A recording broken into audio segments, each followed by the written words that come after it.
And welcome into the Monday edition, Robbie and Rex Road, 102.5, 106.3 The Game, brought to you by First Horizon, Big Bank Muscle, Small Bank Hustle. Visit firsthorizon.com/get-it-all. Robbie Stanley, Joe Rexroad, Nick Keyser here with you. Hope everybody had a wonderful weekend. And look, it's going to be 70 degrees today in February. What is there really to complain about? It's awesome. I'll take it every time. Yeah, I hesitate to – I want to believe that this is we're done. Oh, you don't think we are? We're not done, but I will take this reprieve in the meantime. But maybe we are, right? Or maybe we're done with the real bad stuff. I mean, I hope Am so. I being crazy? Is that too optimistic? I feel like we'll have. There's always another some random stretch in mid to late March, early April where it's why is it 26 degrees? It just doesn't make any sense. Yeah. Well, if we don't have any cancellations, I'll live with that. Yeah. But yes. Today, man, get outside. Yesterday, it was great. Yeah, it was awesome. Yeah, all for it in February, early February. Keyser, how we doing? What's going on? Morning. Yeah, doing good. Spent the weekend up in Kentucky, so yeah, just vibing, man. Nice. You playing any can golf? Did not. Okay. No, not up there. No. Okay, just checking. Checking. Sounds like a good game though. Did you hoop yesterday? Well, we no. still not trusting the old knee for that. Well, I didn't hoop, but I've got a daughter trying out for flag football this week. So we did a lot of some, and then when I went out and ran some routes and stuff and got brother involved, started to feel a little bit, Yeah. But and then of course he's, it's okay, we're trying to be encouraging and. Let's encourage and work with each other. And that's a trash throw, man. Yeah, basically. But it was still nice to be outside. It was, at least it was nice out. She's working hard though. It's true. Got her some new cleats. Hey, big week this week. Yeah, big week. Absolutely. We got a lot to get into on the program here today. Corey Curtis will be with us at 8 o'clock. We'll get his thoughts on all things Tennessee Titans. We will get into some Titans talk. I got a question for Titans fans that I want to throw out there related to the draft later in the program, so we'll do that. We will get into the struggling Nashville Predators and how Bill Haslam's feeling about all this. What could be next for the Predators as they continue to lose games and the playoffs are just almost becoming a mathematical impossibility at this point, along with the impossibility that we've known they are for a while now. So we'll get into all that throughout the show. Take your thoughts, 615-737-1025. Joe, I do want to start the story in sports over the weekend. Some trades in the NBA, some trades in the NHL, headlined by the biggest one. Luka Doncic traded from the Dallas Mavericks to the LA Lakers. Anthony Davis going back the other way to Dallas. A couple other pieces involved there. Quite frankly, not as many pieces involved as there probably should be from the Dallas perspective if you're deciding to do this. I was listening yesterday and they were kind of going through some comps of what people have gotten back in some of these trades. You ought to go look at the draft list. The Brooklyn Nets got back from the Kevin Durant trade. It's unbelievable, how many picks. And they got one pick back for Luka Doncic and Anthony Davis. Joe, your thoughts on that trade over the weekend that from just the outside looking in from a Dallas perspective makes no sense to me whatsoever. And then it happened. I was about to go to bed Saturday, and I'm like, what? So then I'm watching ESPN's coverage, and Kendrick Perkins is like, yeah, this is a win for the Mavericks. I'm like, what is it? Sure. It's a win for the Mavericks if they win the championship this year. Yeah. If AD makes a difference, then okay. Trade a ring for your 25-year-old superstar. Who's at worst, maybe the third best player in the league? Yeah, it's man, and I saw a little bit of their explanation yesterday, the Dallas side. I just is there something more to the story? First of all, I hesitated to believe it for a while. I'm like, these are all fake tweets. The shams. This is an incredibly authentic looking shams fake account. But then it's I just first of all, if you're Dallas and you're going to do this, and this was totally obviously, I know a lot of people are LeBron made this happen. Why is LeBron making this happen? So AD's gone, so now the new superstar is coming in. This just makes him a lame duck. That's ridiculous that LeBron knew I totally believe that LeBron was actually out to dinner. It was like, what? They did this. Oh, I don't believe that at all. You don't believe that at all? No. So what do you Shams think? and LeBron had the same agency. There's no way he didn't know this was going on. They're represented by the same people, Clutch Sports. Okay. There's no way LeBron didn't know this was going on. So And you don't make this move if you're the Lakers without telling him. Well, okay. Well, that's fine. I mean, you can believe what you want to believe. I think if you're LeBron, you'd be like, yeah, do it. We're closer to winning a championship with Luka. This year, I don't see how they are. Oh, yeah. Okay. Well, I mean, that's fine. So, okay. I don't see it. I think this is the Lakers' next decade is I think it's both. Yeah. Yeah. I think the Lakers look like geniuses in this. I really do. Okay. Well, I mean, yes, the Lakers got the better of the deal without question. I don't know. That's fine. Maybe LeBron knew. I mean, they have the same agency. That doesn't necessarily mean, look, It's very difficult for me to believe something like this could happen and LeBron James doesn't know about it. Well, I mean, they drafted his son because he's LeBron James. Sure. Yeah. They do everything with LeBron James's approval in that. Right, but he's about done there. I understand. This is mostly without him. If they make a run, great. Fine. Who knows? I don't know if he knew. Here's the point. If Dallas was going to do this, then make it a bidding war. This is under the cloak of darkness. Yeah, that's the part of it. Like the Dallas part of this, unless there's like some information on Luka that just nobody else has that is going to come to light at some point, it's very difficult for me to understand from their perspective why you would do this. And look, there's been probably over the last day, Joe, a little bit too much Anthony Davis slander. Like, he's obviously a great player. Yeah. Now he gets hurt all the time, Right. which would be probably a huge concern to me if I was Dallas in this. But he's 31. He gets hurt all the time. But when he's healthy and on the floor, he's a great player. But like Luka, Luka's not perfect. He doesn't play a whole lot of defense, but he's still probably at worst the top 3 or 4 best player in the league. And he's 25 years old, and he just drugged them to the finals last year. I can't believe they've done this. Yeah. No, and so is it just like the, concern that because he doesn't take care of himself, like Maybe. They think that by the time he's 28, it's going to be like he's 34. I mean, I've heard some of that, I guess. I mean, they take beers out of his hand in the locker room after big wins. But yeah, it seems like how does this happen unless you are really concerned? Yeah, and you just think that it's about to go downhill, right? If you don't think it's about to go downhill, then this doesn't make any sense at all to me. I mean, their GM, Nico Harrison, was just like, we'll see if I'm right. And I'm like, yeah, we will. Here's the other thing. Well, now to me, Luka is going to be he's probably going to be Mr. Olympia. Yeah. In the He'll future. get in the greatest shape of his life. Off. Here's what is interesting to me. Like, if you're Mark Cuban, how do you let this happen? Like, obviously he had to be on board. I mean, this is not happening without Mark Cuban being on board. So look, I don't know what happened behind the scenes, but this doesn't if I was Mark Cuban and they approached me with this idea, I'd be like, yeah, forget that. And if you bring it up again, you're fired. Let's not do that.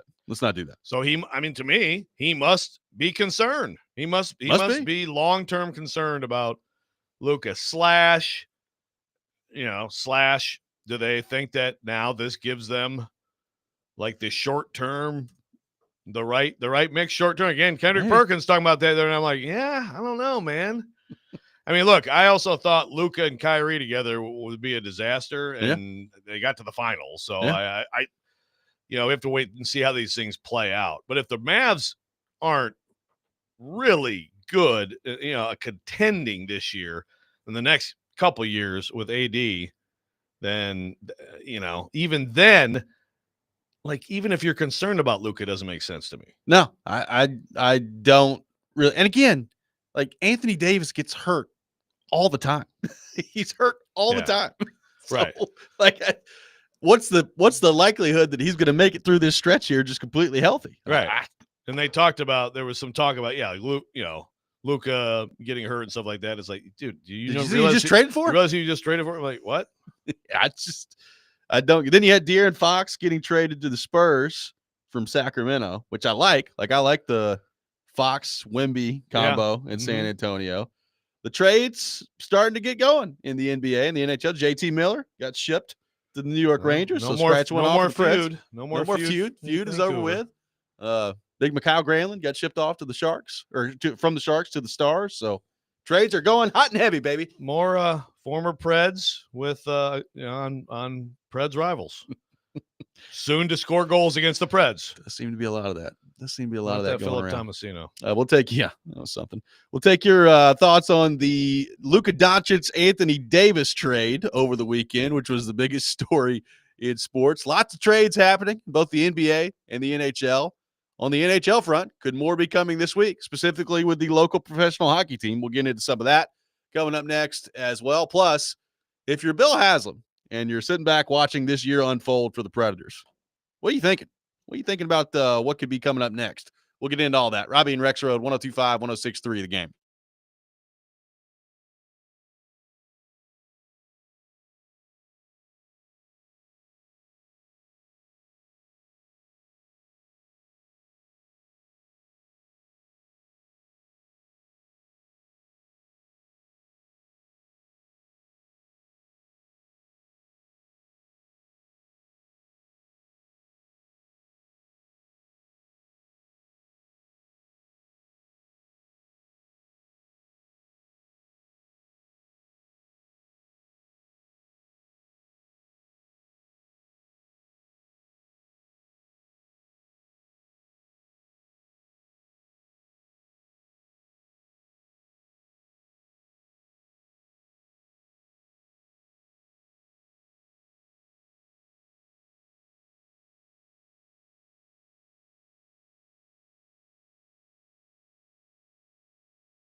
Welcome back in, Robbie and Rex Road, 1025-1063 The Game. Taking your thoughts on our phone and text lines driven by WilsonCountyHyundai.com, 615-737-1025. Luka Doncic traded from the Mavs to the Lakers. Anthony Davis heading back to Dallas. Your thoughts on that? Let's head to our 1025 The Game phone line. Welcome in Chad in Hendersonville. Chad, good morning. Thanks for calling in. Hey, morning, fellas. Some of the stuff, and I'm the same way. I was going to bed Saturday night and reading that story going, I wonder if that's a hoax, because it just did not come across as like reality from the top. But, digging into it and reading into it, Dallas, a couple things that were coming out was Dallas did not like his lifestyle. And I mean, you dig into that, you don't like his lifestyle. What is it?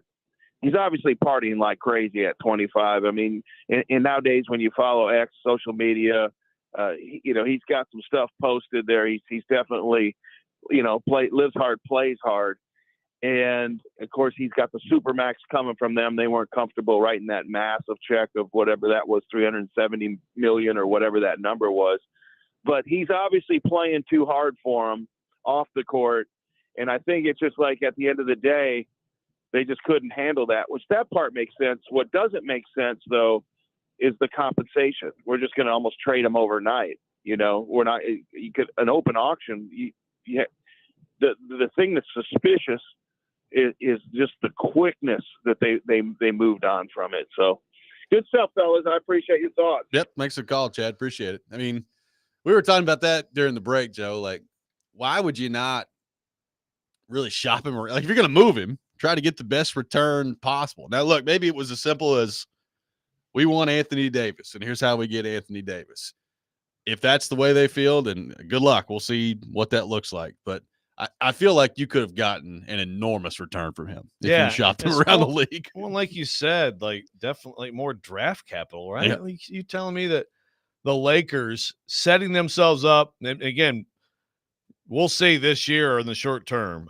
They to me, they got to get somebody inside. But regardless, setting themselves up for what should be the next decade with their next superstar, they're not going to give you more draft capital than that, at least. Like, some people make a point on the text line. Cuban did. Yeah, sell. Cuban got. Yeah. He's less involved. He's only got 27% now. He sold the majority stake to the Adelson family for 3.5, a nice cool 3.5 bill. So I'd be using that 27%. Be like, hey, yeah. no! Hey, I'm No! still here. I'm still, high fiving people on my floor seats, Yeah. acting like a goofball, and I don't like this. Trevor says Jerry Jones waking up Sunday realizing he's not the dumbest GM in Dallas. Seriously, Dallas sports fans right now. Oh my goodness. Well, they're just lucky they pulled off that Mikal Granlund trade over the weekend. Yeah, Come in and save the day. that's right. Hopefully, Mikal Granlund makes everybody feel better about things. Oh, you guys lost Luka. Yeah. But you got Granlund. But It's here going to be comes, okay. Here comes Mikal, the new star in the city. Yeah, absolutely. Well, good luck to the Mavs. We'll see how that goes for them. Yeah, so That I, goes for I LA. didn't realize I didn't realize they played last night. They showed their approval for the Lost ownership by about decision, 1,000 but points. Yeah, just go out there and just throw your jockstrap. I on think the at one floor and point they leave. were down 50 in the game. I think they ended up Good. losing by like 41. It's a good endorsement of the way things are going right now. Good With the stuff. squad. Thanks, guys. Appreciate you trading away Luka Doncic. Yeah, I guess he put in like he sent like a group text like, "Appreciate you all. See ya. Off to LA." Now, granted, they did play the Cleveland Cavaliers, who are very good, but Yes, the Cavs are very good, but the still. game was over by like the second possession. It's like, all right, good luck. So, some busy times in the NBA over the weekend. Meanwhile, Joe, the local professional hockey team losing both games this weekend in Buffalo and then in Pittsburgh. So, not a very successful father's trip for the Predators in terms of the on-ice results. On Friday, they lose 4-3 to Buffalo, and then on the second half of a back-to-back, shut out in Pittsburgh 3-0. It is the 7th time this year that they've been shut out, which is really an incredible number when you think about the people they have on their roster. Philip Tomasino scored the first goal of the game for Pittsburgh, which went over very well on Predators Twitter. And the Predators, as we sit here today on Monday morning, are at 43 points. They are 16 points out of the final wild card spot. And I think the percentages now are like somewhere hovering around, depending on what site you look at, like 1.2% to make the playoffs. So you could pretty much just go ahead and chalk that one over. They're not going to approach making the playoffs. And one of the big questions I have is the Bill Haslam part of this. We'll get to that here in just a second. I do real quickly want to point out trades are coming right now in the NHL. And we wondered, would it happen maybe a little bit quicker this year because of the Four Nations tournament and the break coming up? Well, we're in the final week of that. This is the final week. And then Preds play on Saturday. And then there's a 2-week break after that for the Four Nations tournament. So we've seen JT Miller has been traded already. Obviously, Rantanen in Colorado got traded already. And the Mikhail Granlund trade. The trades are starting to come. Like if you're Barry Trotz, do you want to go ahead and get started on that this week? Like, do you want to start your what I would assume to be sell-off before the trade deadline this week? Very interested to see his approach on that front. May as well, because there will be no more talk of this team. I mean, even last week, I think it was it Trotz with Jared? Yes, where he's like, if we can just inch into this thing, and he's talking about picking. There's no more talk about this. Like it's over. Like there's no more talk. So it is now on to, which is pretty depressing, frankly. Let's acknowledge that on February 3rd it's over, and this is the most disappointing season in Nashville Predators history. No doubt. Okay. So yeah, what do you do? Well, I mean, I think it makes sense to get going, and I wouldn't be surprised at all if that's the case this week. I would not either. And I wonder too, if you're Bill Haslam and you're sitting back watching all this take place, what are you thinking right now? Now, from everything I've been able to gather, and I don't have any reason to believe that this isn't true or that this has changed. Like Bill Haslam has complete trust in Barry Trotz throughout this process and has. Now, Barry Trotz also went out and spent a ton of money of Bill Haslam's money this offseason with Stamkos and Marchessault and Brady Shea. And, Trotz has been pretty consistent on Stilly's show about how, like, the plan has been to bring along the young guys, but in the meantime, have this come in and be able to be a threat. Well, they're not a threat. They're not really close to being a threat right now. So if you're Bill Haslam, I think you have to, in some ways, be like the rest of us, sitting back and watching the way that this has all gone down and thinking to yourself, number one, how did this happen? Like, how are they this bad? And number two, are they going to be this bad again next year? Like, is this a one-year thing where it's just a really weird year where nothing goes right and you're right back into being what everybody thought you were going to be next year? Or is this just a colossal mischaracterization of what we thought this was going to be, and this roster is in a world of hurt as they move forward here? Because if it's that, that's a huge problem. And look, we're going to naturally get to the coach in this conversation. It's February the 3rd. At this point, I don't think that Andrew Burnett's in any danger of getting fired this season in season, because quite frankly, right now, I don't know that it really serves any purpose. I am interested to see what the viewpoint on that is after the season, because it's one thing if you fix it in the second half of the year and you play a lot better, which I thought was what they were on their way to doing. And even if you miss the playoffs, you would be able to sell, all right, well, we got new pieces. It took way longer for us to figure it out than we thought, but we eventually figured it out. And next year you should hit the ground running with that. Well, right now, they've gone back to not being able to score any goals and not being able to win any games.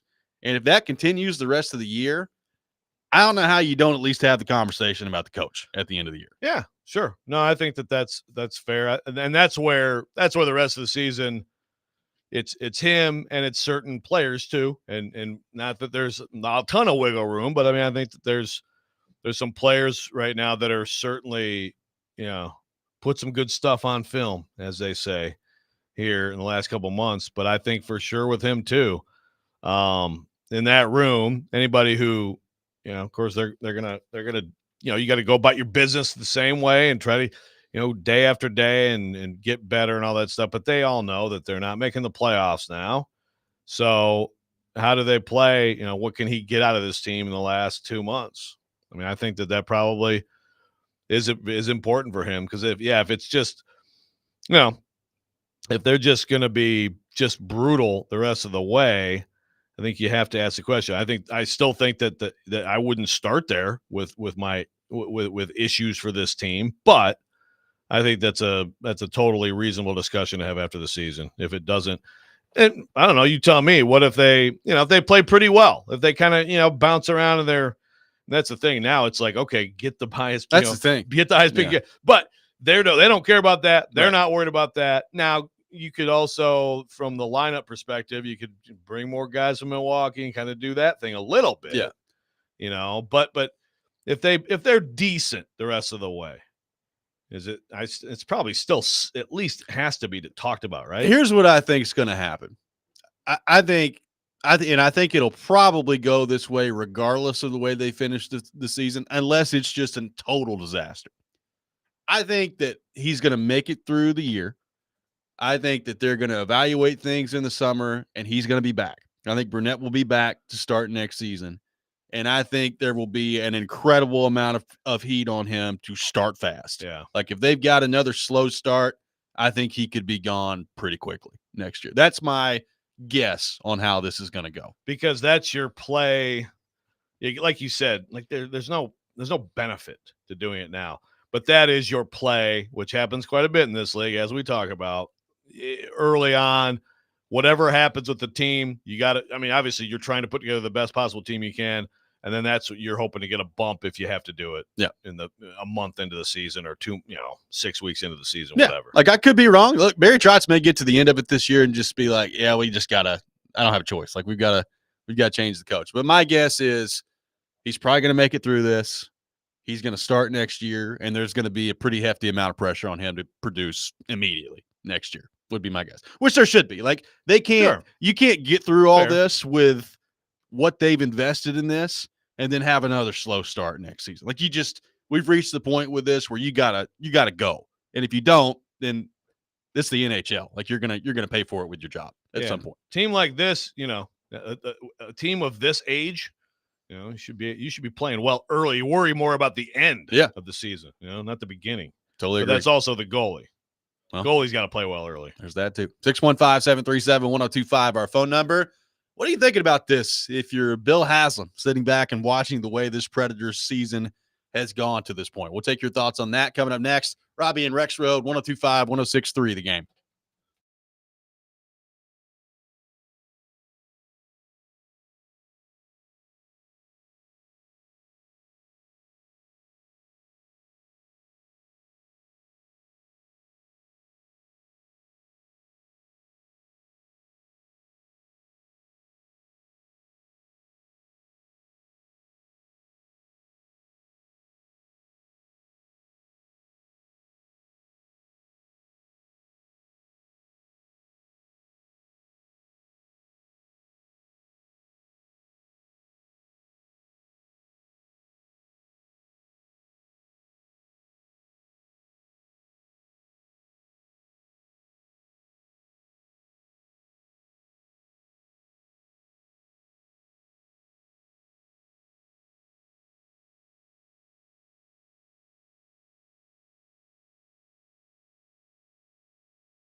Welcome back in, Robbie and Rex Road, 1025-1063 The Game. Taking your thoughts on our phone and text lines driven by WilsonCountyHyundai.com. 615-737-1025 is our phone number. Robbie and Rex Road brought to you by First Horizon. Big bank muscle, small bank hustle.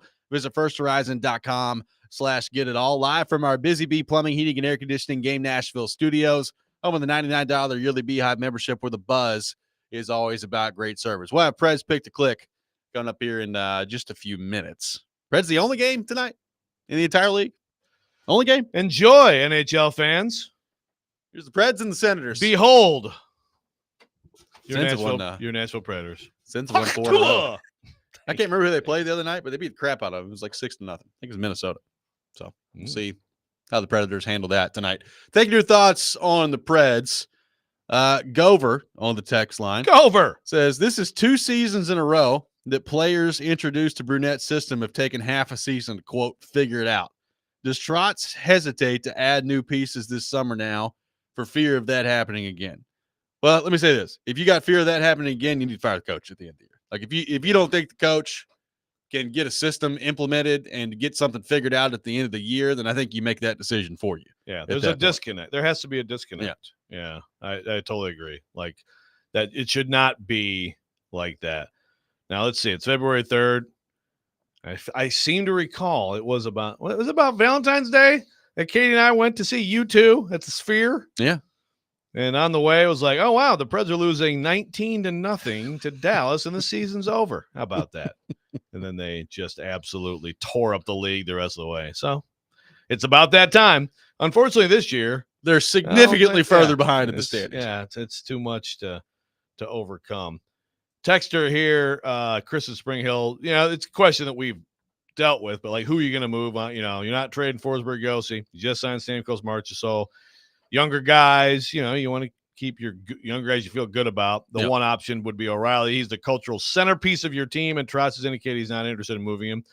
I would say it's a good breakdown.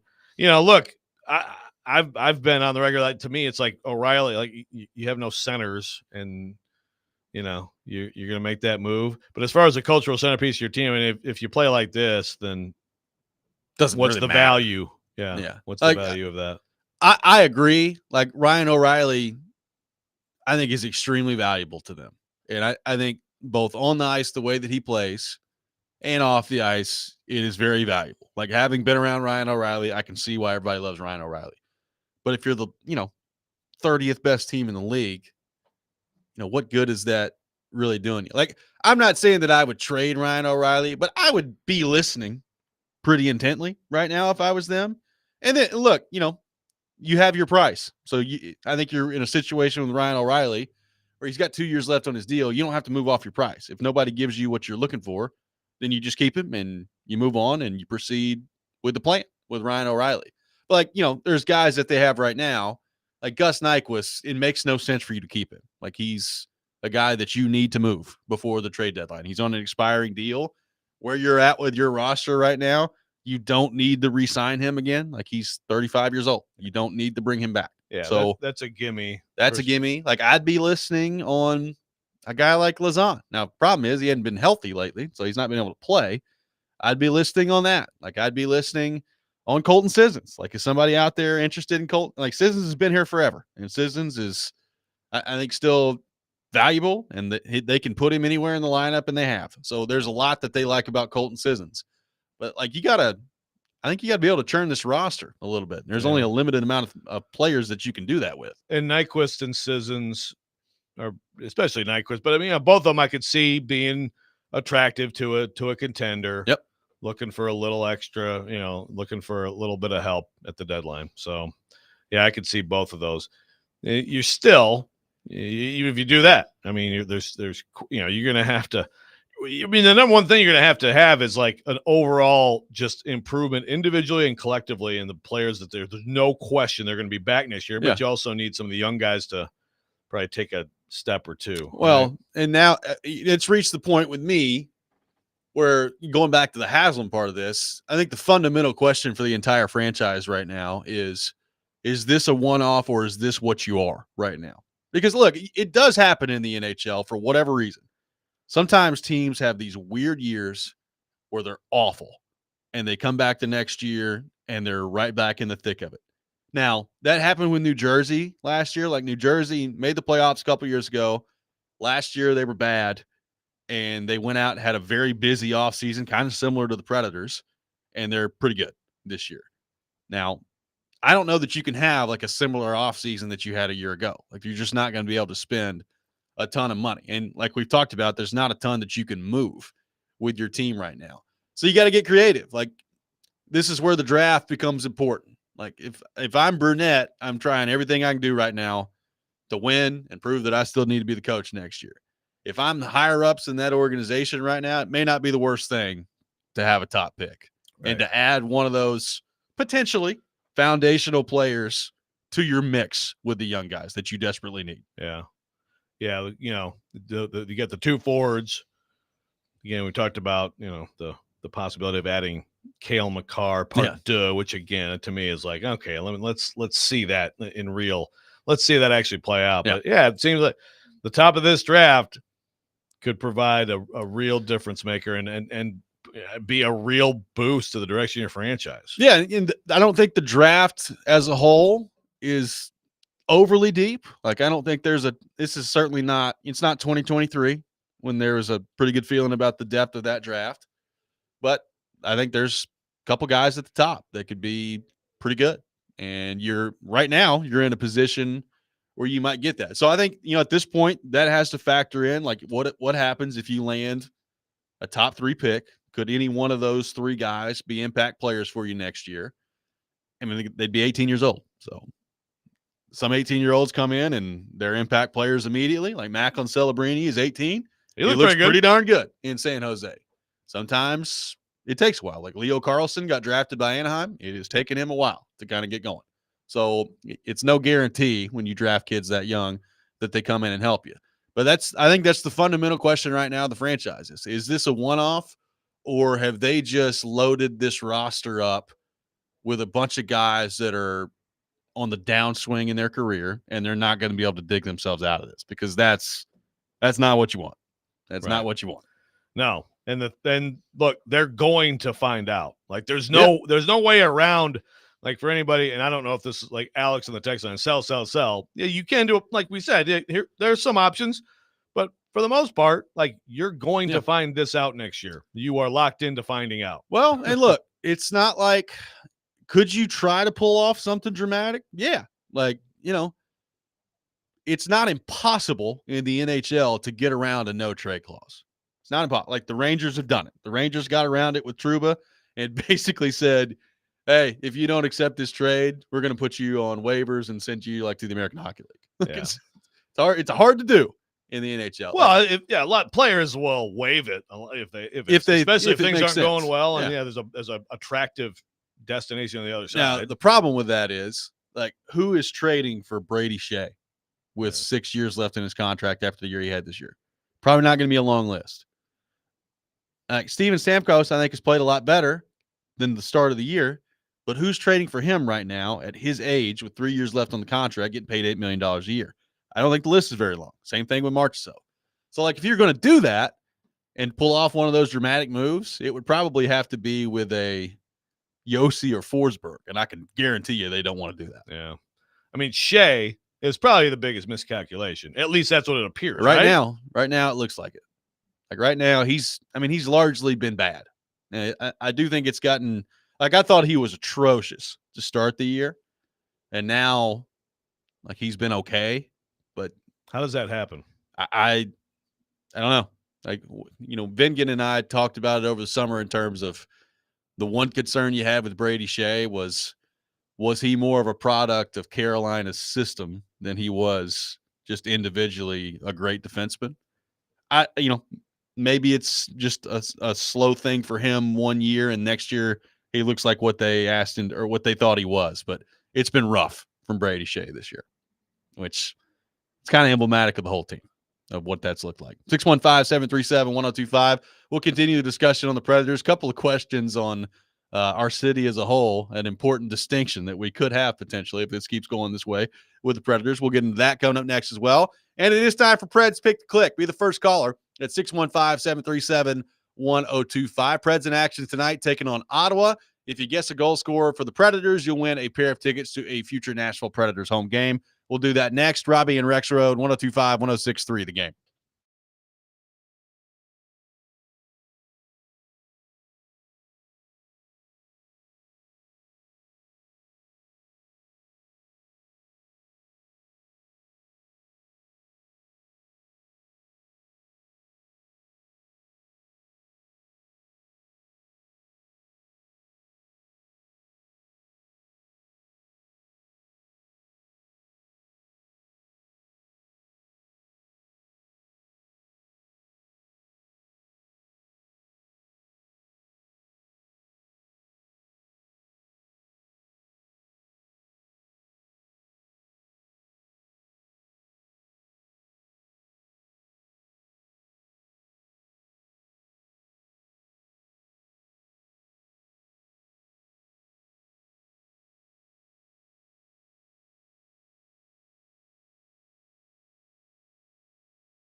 It is time for Preds Pick to Click here on Robbie and Rex Road. Preds in action tonight, taking on the Ottawa Senators. Puck drop at 6:30, pregame at 5:30. A little bit of an early start tonight at Bridgestone, so make sure you keep that in mind if you're coming to the game. No change in the standings in our competition last time out. Joe Rexrode in first place with 11 correct answers. The listeners and myself with 7. Nick Keyser with 4 in the competition. With that in mind, we head back to our 1025 The Game phone line, driven by WilsonCountyHyundai.com. Welcome in Brian to the program. Brian, good morning. Thanks for calling in. Who is your pick to click tonight for the Nashville Predators? Good morning, guys. I'm hopeful that Philip Forsberg will light the lamp this evening. Going with Philip Forsberg. Thanks for the call, Brian. Appreciate it. So Sure. Forsberg is off the board. Joe Rexroad, you are up next in the competition. Your pick to click.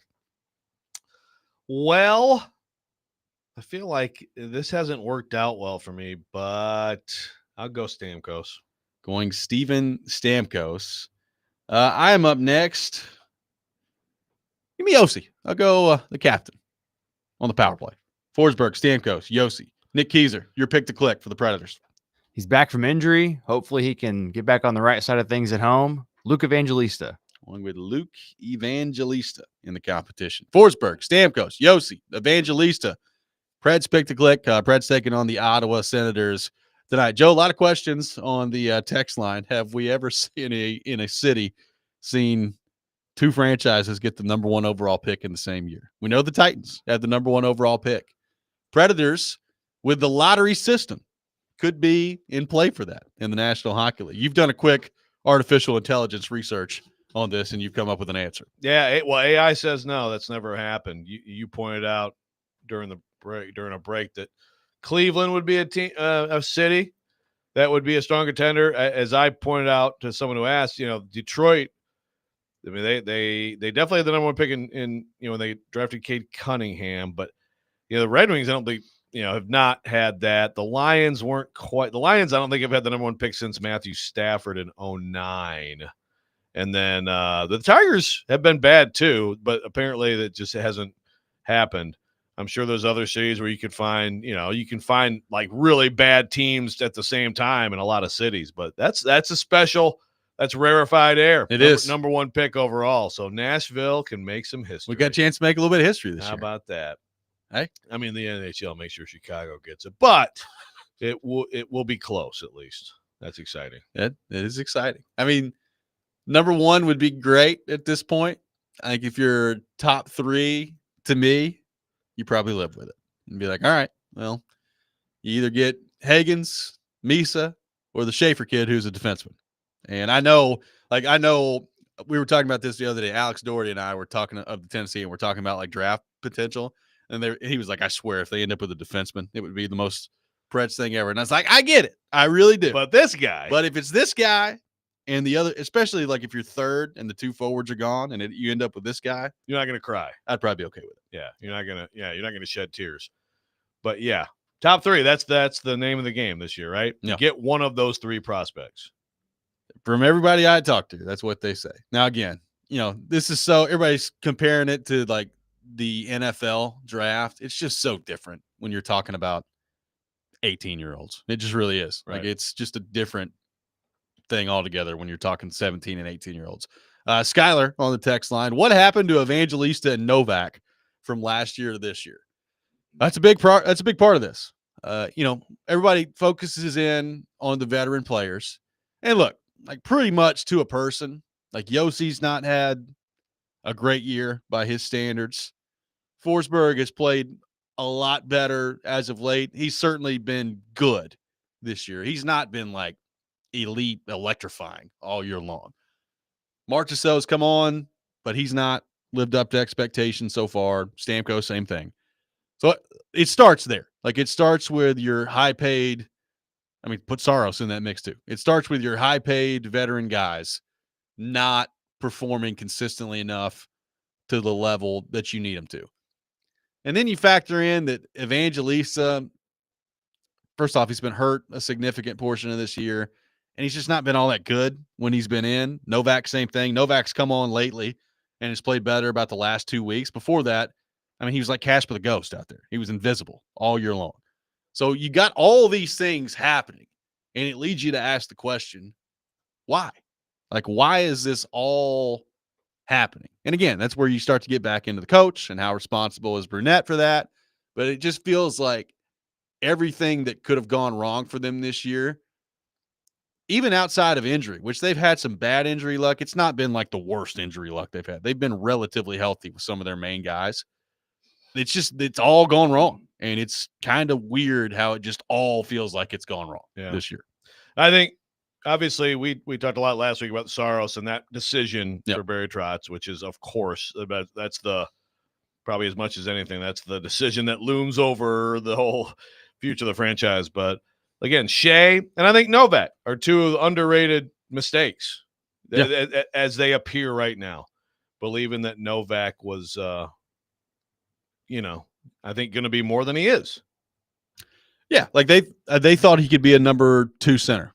He's not. I think it's pretty clear. Like he's not a number 2 center. And look, they did not want to have Stamkos playing down the middle. Like imagine what this team would be like if Stamkos didn't step into that number 1 center role and play it pretty well. They'd be number 1 with a bullet. Yeah, it'd except be for the whole lottery awful. part. Like it'd just be terrible. I mean, they're terrible offensively by the numbers with all that going on for the whole year. But I mean, this team, when he stepped into the number 1 center role, that was kind of the difference with it. Now, again, that leads to another long-term question. He's going to be 35 next year. Like, do you want him being your number 1 center? Probably not. But you may not have a choice. How do you make that not happen? Yeah, like I don't know. You may not have a choice. Like he may just have to play center his entire career here with the Predators. I don't know. Like I thought we talked about it to start the year. Maybe it takes a couple of weeks for them to really get going and get used to their surroundings, and they struggle a little bit out of the gate. Well, they really struggled out of the gate, like to the point where you couldn't keep yourself afloat, and that's a huge problem. But on the whole, it was supposed to be kind of the 2-year window, right? Like you got this year and next year when you feel great about Stamkos, Shea, Marchessault all kind of still being towards the top of their career, at least close enough to what they've been to really get those results. And the fact that it's gone this far off the rails, like if I'm Bill Haslam, I'm just kind of shaking in my boots right now, figuring out what's next. Yeah. Probably didn't. Well, not probably. No way you expected that this is what you're going to be looking at, and these are the kind of things you'd have to be thinking about if you're him. You nailed it earlier. It is, I think, far and away the most disappointing season in franchise history. Like, I don't know that there's a close second. Like, you could point to 06, 07 because of the playoff results. Right. But it was a great team. I mean, you won over 50 games in the regular season that year. Like, this is far and away the most disappointing year they've ever had. Yeah, a team that last summer it was like, hey, what's success? Well, obviously winning a playoff series. And then do you have to make the conference finals to validate this? Yeah, and they're not sniffing the playoffs. Like I think that's the only other one to me that you could probably argue would be Duchesne's first year. They signed Duchesne, and everything was weird that year. They fired Laviolette, COVID, all that stuff. And they ended up technically in the playoffs, but they really weren't in the playoffs. And got bounced by Arizona. That's the only one that's kind of comparable, but this is significantly worse than that. Yeah, because even the year before, it was starting to go the wrong way. Yeah. But yeah, the Duchesne aspect of it in particular was, it was not the dreamy pairing that everybody hoped for. But they finally got him. Yeah, they did get him. He's pretty good now. Yeah, he and Granlund, I'm sure, will do great together. 615-737-1025, our phone number. I got a question I want to throw out to Titans fans as it relates to the NFL draft. We'll do that next. Robbie and Rex Road, 1025-1063, The Game.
Hour number 2, Robbie and Rex Road, 1025, 1063 The Game. Robbie Stanley, Joe Rex Road, Nick Keyser here with you. Robbie and Rex Road brought to you by First Horizon, big bank muscle, small bank hustle. Visit firsthorizon.com/get-it-all. Corey Curtis from News 2 will be with us at 8 o'clock. We'll get into all things Titans and the Predators with him. So looking forward to that coming up later in the program. Taking your thoughts, 615-737-1025. Joe, a correction in order. You know, we relied on artificial intelligence for our information. Good lesson. It was wrong. Johnny pointing out that in 2001, the Atlanta Falcons, number 1 overall pick, Michael Vick, the selection. Well, the Atlanta Thrashers had the number 1 overall pick in the NHL that year as well. Took Ilya Kovalchuk. So there you go. A nice right. Michael Vick, Ilya Kovalchuk combo in Atlanta. Only one of those teams still exists, but it was Atlanta in 2001. They had Well, the they number one exist picks. in Winnipeg, They do. but yes, A much different place than Atlanta. yes. So it will not be there you history go. for the Predators and Titans if the Predators pull off the number 1 pick this year. It's interesting that the only other one that we know of is an NFL NHL combo. Yeah. It could be a dozen more. AI's lied to us, and now we have to go through every draft ever. Yeah, if anybody else knows of any, let us know. Like you said, Cleveland just seems like a great place for that to happen multiple times. It does. You know? It should happen every year. I in mean, Cleveland. like honestly, in Buffalo, Bills and Sabres combo. Could Yeah. be. I mean, you figure like the better chances would be in cities like the cities that have at least like 4 teams, right? Like, Yeah. you got obviously a higher probability for the teams with more, major league teams. But We'll have to see. I guess Atlanta Had 4 at the well, time. Atlanta at the time did have the 4. Yeah. Yeah. So Nashville, if you go 2 for 2, That'd be pretty that special. That's still kind of special on its own way. That could be You should pretty still special. feel very special about that. That's right. Titans fans, I have a question I want to throw out to you. You have to make a decision today, and trading back is not part of the equation. You're picking at one. You got 4 options. Who are you taking? Travis Hunter, Abdul Carter, Cam Ward, Shedeur Sanders. Who are you taking? I would love to know, like Titans fans, because I think Kuharski is right. We talked about this with him last week, Joe. I think a lot of Titans fans are really kind of leaning into the trade back part of this right now. You're the number 1 overall pick. You don't necessarily love the quarterbacks, although some Titans fans do. Some Titans fans are all in on Cam Ward or Shedeur Sanders. But I think a lot of Titans fans look at it and say, all right, you can move down. Don't have to move down very far. You can pick up more picks, and you could still end up with an Abdul Carter or a Travis Hunter, or maybe if you moved even further down, I mean, you could end up with either a tackle or Luther Burden or somebody at wide receiver, Ted McMillan, whoever it is. So I think a lot of Titans fans are kind of leaning into the trade down part of this. This exercise, you're not allowed to do it. I mean, and there's a chance that the Titans may not be able to do it. Well, there's no guarantee that somebody's going to move up to number 1. So my question for Titans fans today, you got to stick and pick. Travis Hunter, Abdul Carter, Cam Ward, Shedeur Sanders. Joe Rexrode, which way are you leaning on that? God. It's not either quarterback. I've already made that clear, but it's tough. No, obviously just knowing what I know. I mean, if there's more clarity at any point on Abdul Carter and how he would slot into the league as an edge guy, how impactful he is. If he's as impactful as, if he's max impact, as impactful as some people think he is, then even with the greatness of Travis Hunter, I'd go there. I'd go Abdul Carter. But I don't know. And, the Heisman, the versatility, the Iron Man performance, it still comes down to, okay, is he great on either side of the ball? Right. I mean, it's great if he can help you some on the other side. No player ever is going to be a two-way player in the NFL, ever. So is he elite? And if so, if you're ranking in priority, what position would you most like to be elite? it's very close to me between receiver and edge, but I don't think he's that level of receiver. I just don't. So Abdul Carter. Interesting part of this, we've had texts starting to roll in on this, and not one of them to this point has mentioned quarterback. Not one of them has voted for Ward or Sanders. That is interesting. Now, again, it's early. So Yeah. more will come in. At some point, we will get a Ward or Sanders. Just no one has gone there yet, and I think that's interesting. Like, the more I look at the quarterbacks, I would probably lean if you forced me to pick a quarterback, I'd go Ward. I'd pick Ward over Sanders. That's just me. I just think the upside's better there. But I started, the day that we knew that they were getting the number 1 overall pick, I said Carter. I think I've flipped to Hunter. I think I've talked myself into Travis Hunter. Okay. From the standpoint of, I do think he can be a pretty productive receiver in the NFL, and I think he could help you on occasion on defense. I'm with you. Like, the idea, and I think this is going to be talked about more and more by the time like the combine rolls around and we really start to get heavy into, draft time. I just don't think him playing anywhere close to full time on both sides of the football is doable long-term for his health. Could he do it for a game or two here or there? Probably. But I think you're just asking yourself for injury at that point in the NFL. Like, it's just a lot to ask to play at that level at the NFL. Taking hits and delivering hits all day long. You're not making it, man. You're just inviting injury at that point. I'm Hunter as a receiver. Now, the more I watch, the more I think receiver is where he needs to play. And with this team, that would probably be something that would really interest me. The Carter part of this is really intriguing too, because there's differing thoughts on him as to like how impactful he is. Now, some people are naturally making the Micah Parsons comparison, and I think that has more to do, Joe, with where he went to school. I don't think he's Micah Parsons. If he is, that's the evaluation you come to. It's easy. Well, then this is easy. This conversation is over at that point. It's Abdul Carter if that's the conversation you come to. I think the general consensus, at least from what I've read and seen on him, Joe, is that he's really, really good.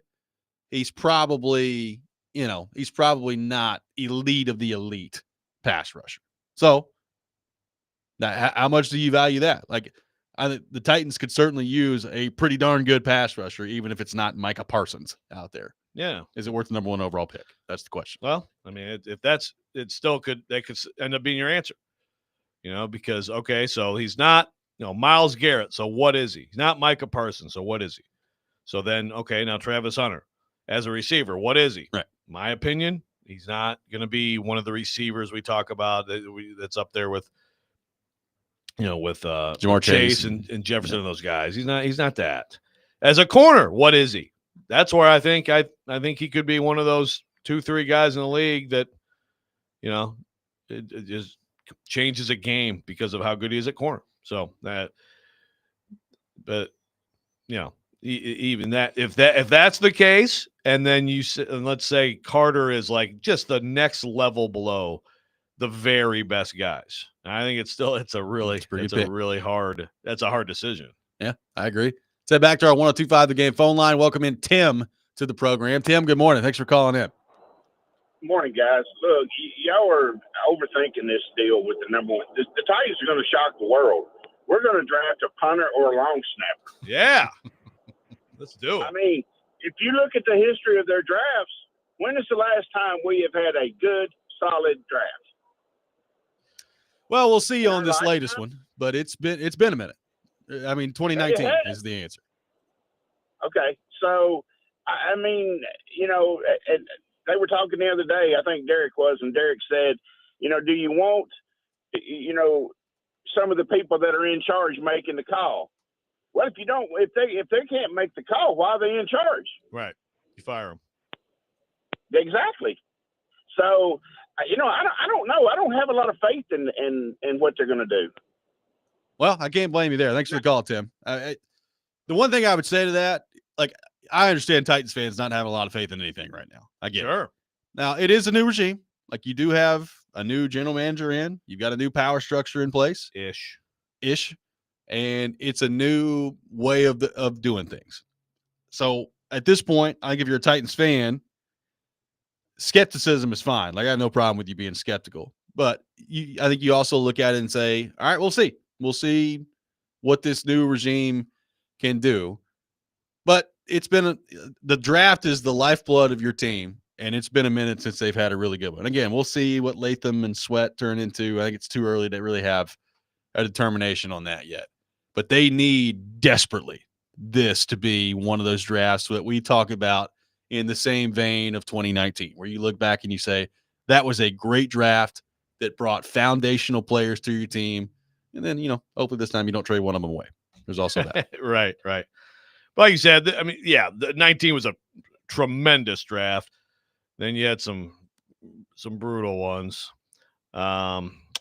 Yeah, it's hard to even in 23. Obviously, Levis was going to be the whole key, so it doesn't help you too much. This last one, Sweat and Latham. We'll see. Yeah, if Sweat and Latham are long-term, really good players, and then like Brownlee's a starting corner, that's a good draft. Yeah, right there.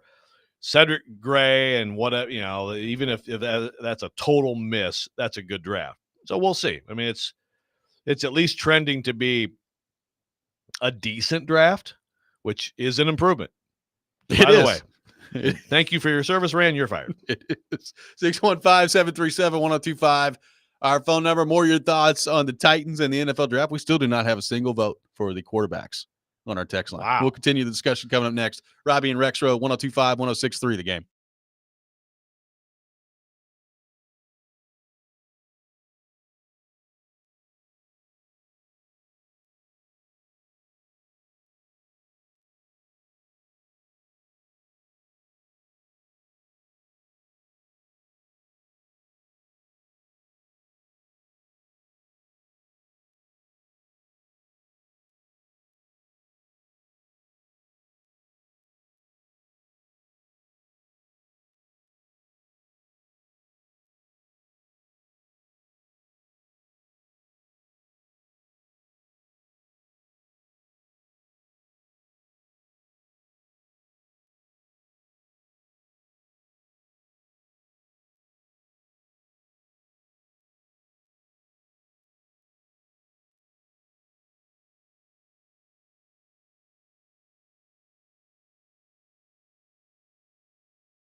Preds fans, don't miss Smashville Live this Wednesday night at Brewhouse 100 in Bellevue at 6 o'clock. See your Preds star players up close and personal. Get your autographs and pictures as well. That's Wednesday night at Brewhouse 100 in Bellevue. Welcome back in, Robbie and Rexroad, live from our Busy Bee Plumbing, Heating, and Air Conditioning Game Nashville studios.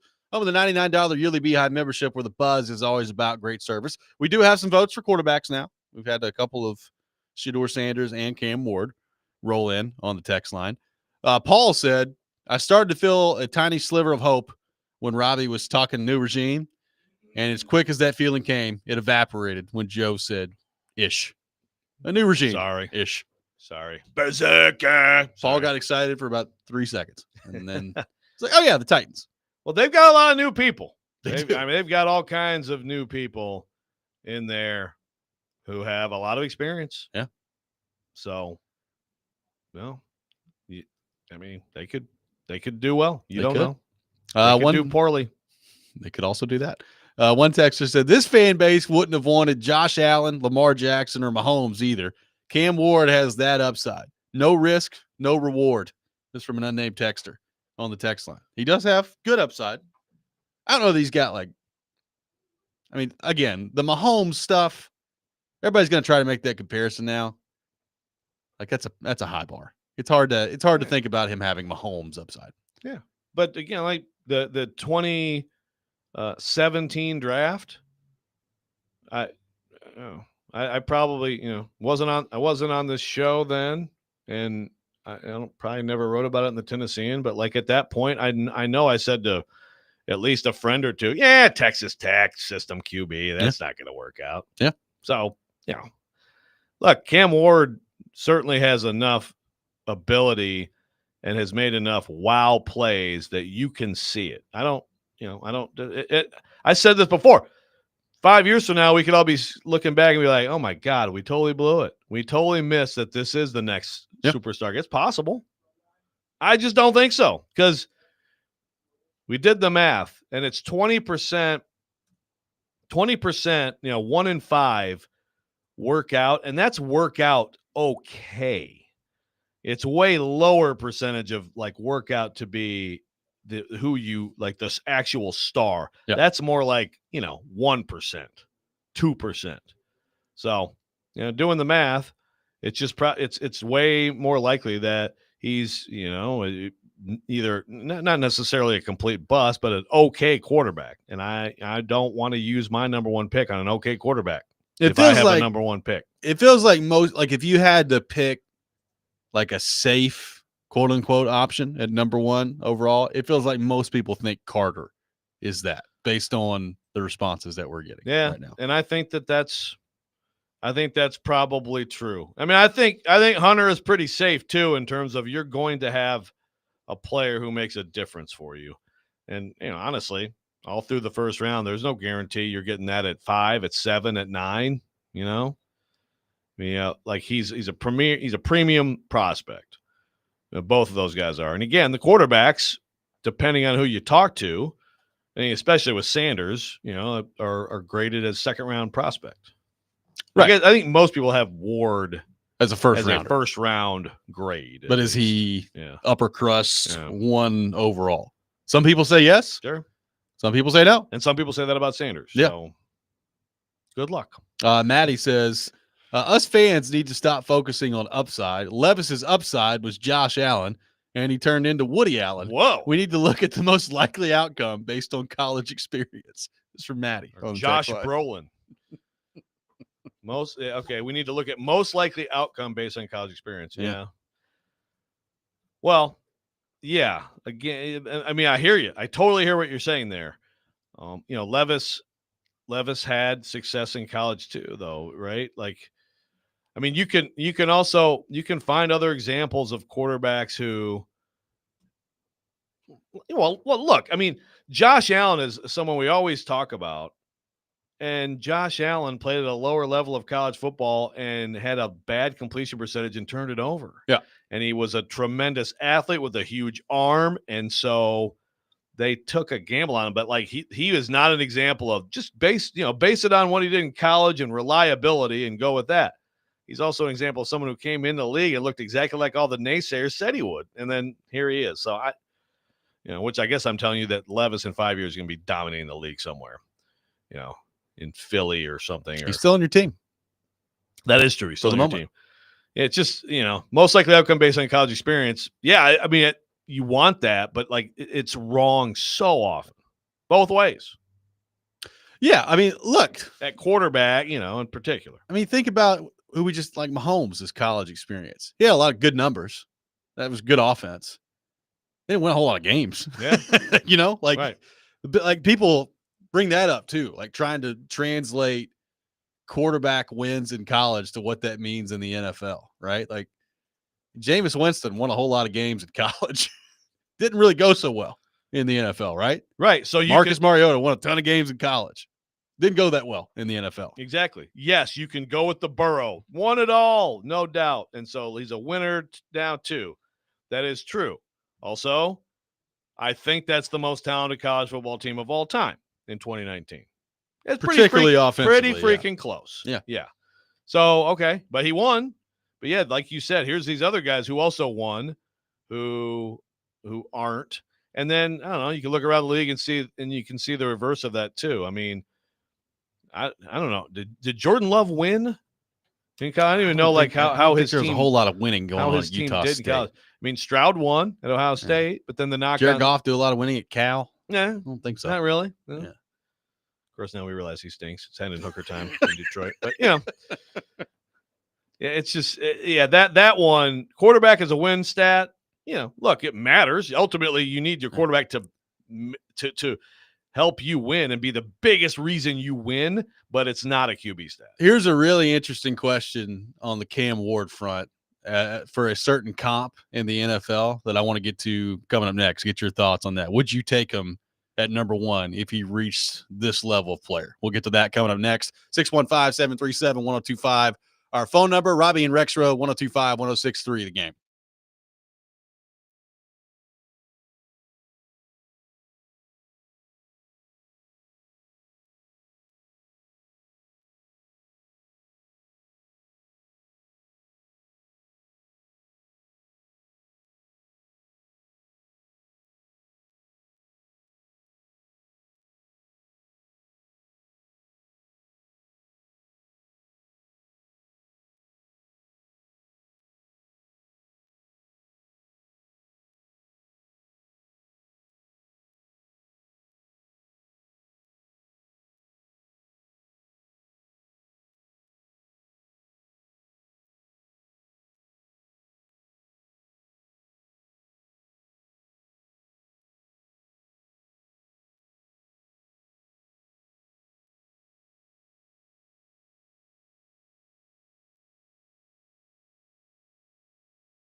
Welcome back in, Robbie and Rex Road, 1025, 1063 The Game, brought to you by First Horizon, Big Bank Muscle, Small Bank Hustle.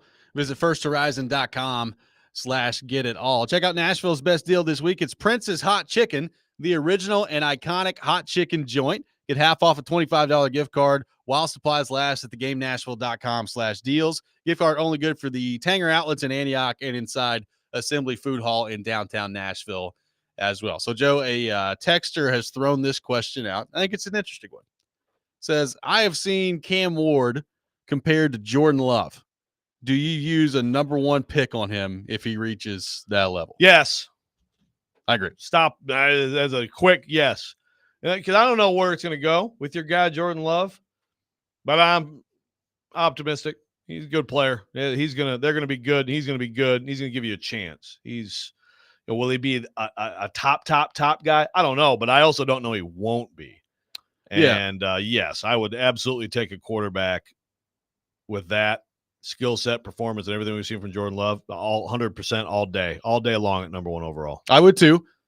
Jordan Love's high level has been very high. It's been a very high level of play. His low level has been very low. So he still has not quite found that, I don't know, consistency, or the swing is still pretty wide with him. Like even this year he did not have a run like he had at the end last year where he was the best quarterback in the league for the last 9 games of the year. He had a stretch this year where he's pretty darn good.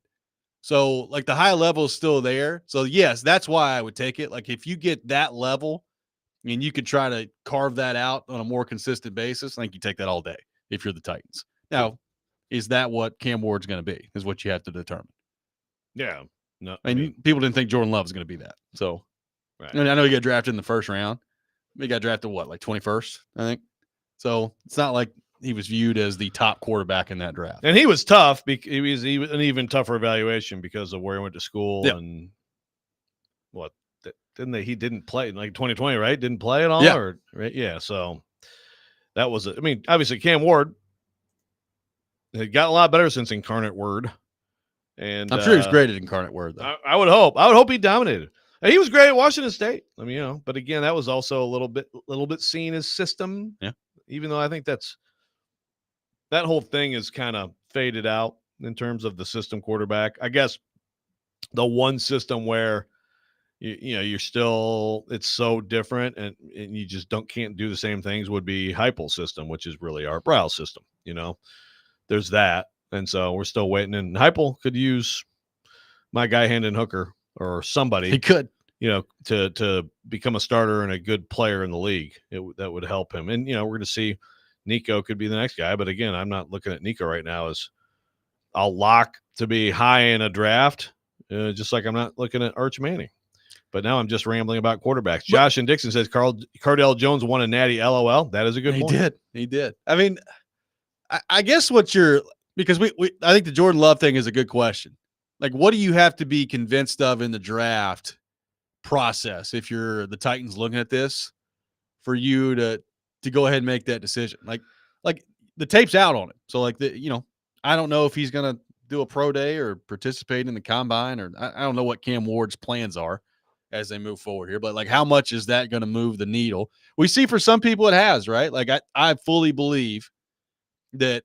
I don't know that I've ever seen a player help themselves more at an NFL combine than Anthony Richardson did. I knew that's where you were going. Yeah. I mean, the testing was off the charts, and that's why he went number 4 overall. Because quite frankly, there was some tape there, but he just didn't play that much in college, and too much of it was not good, in my opinion. Yeah. So now the high level was good. So I think that was a case where, like, him participating and throwing at the combine really helped it. Could Cam Ward's not that physically. He's not the same thing that Anthony Richardson was. But could that be a situation where he could help himself based on the different throws that he's able to make? Would that help him to participate, and would that change your evaluation on him if you're the Titans? I don't know. Yeah, I feel like some of this, it's almost like you go, look, you do go with narratives, you go with people talking to people, and agents make decisions based on that. And I could see his agent be like, yeah, man, you're easily the top QB. If you're not going 1, you're going 2 or 3. There's no need to do any of this stuff. I can see that too. But Richardson had to, I think, because, the film. Now, I do remember, and I remember saying on the show, coming back from the combine, so great going to the combine. I'm going to miss it this year.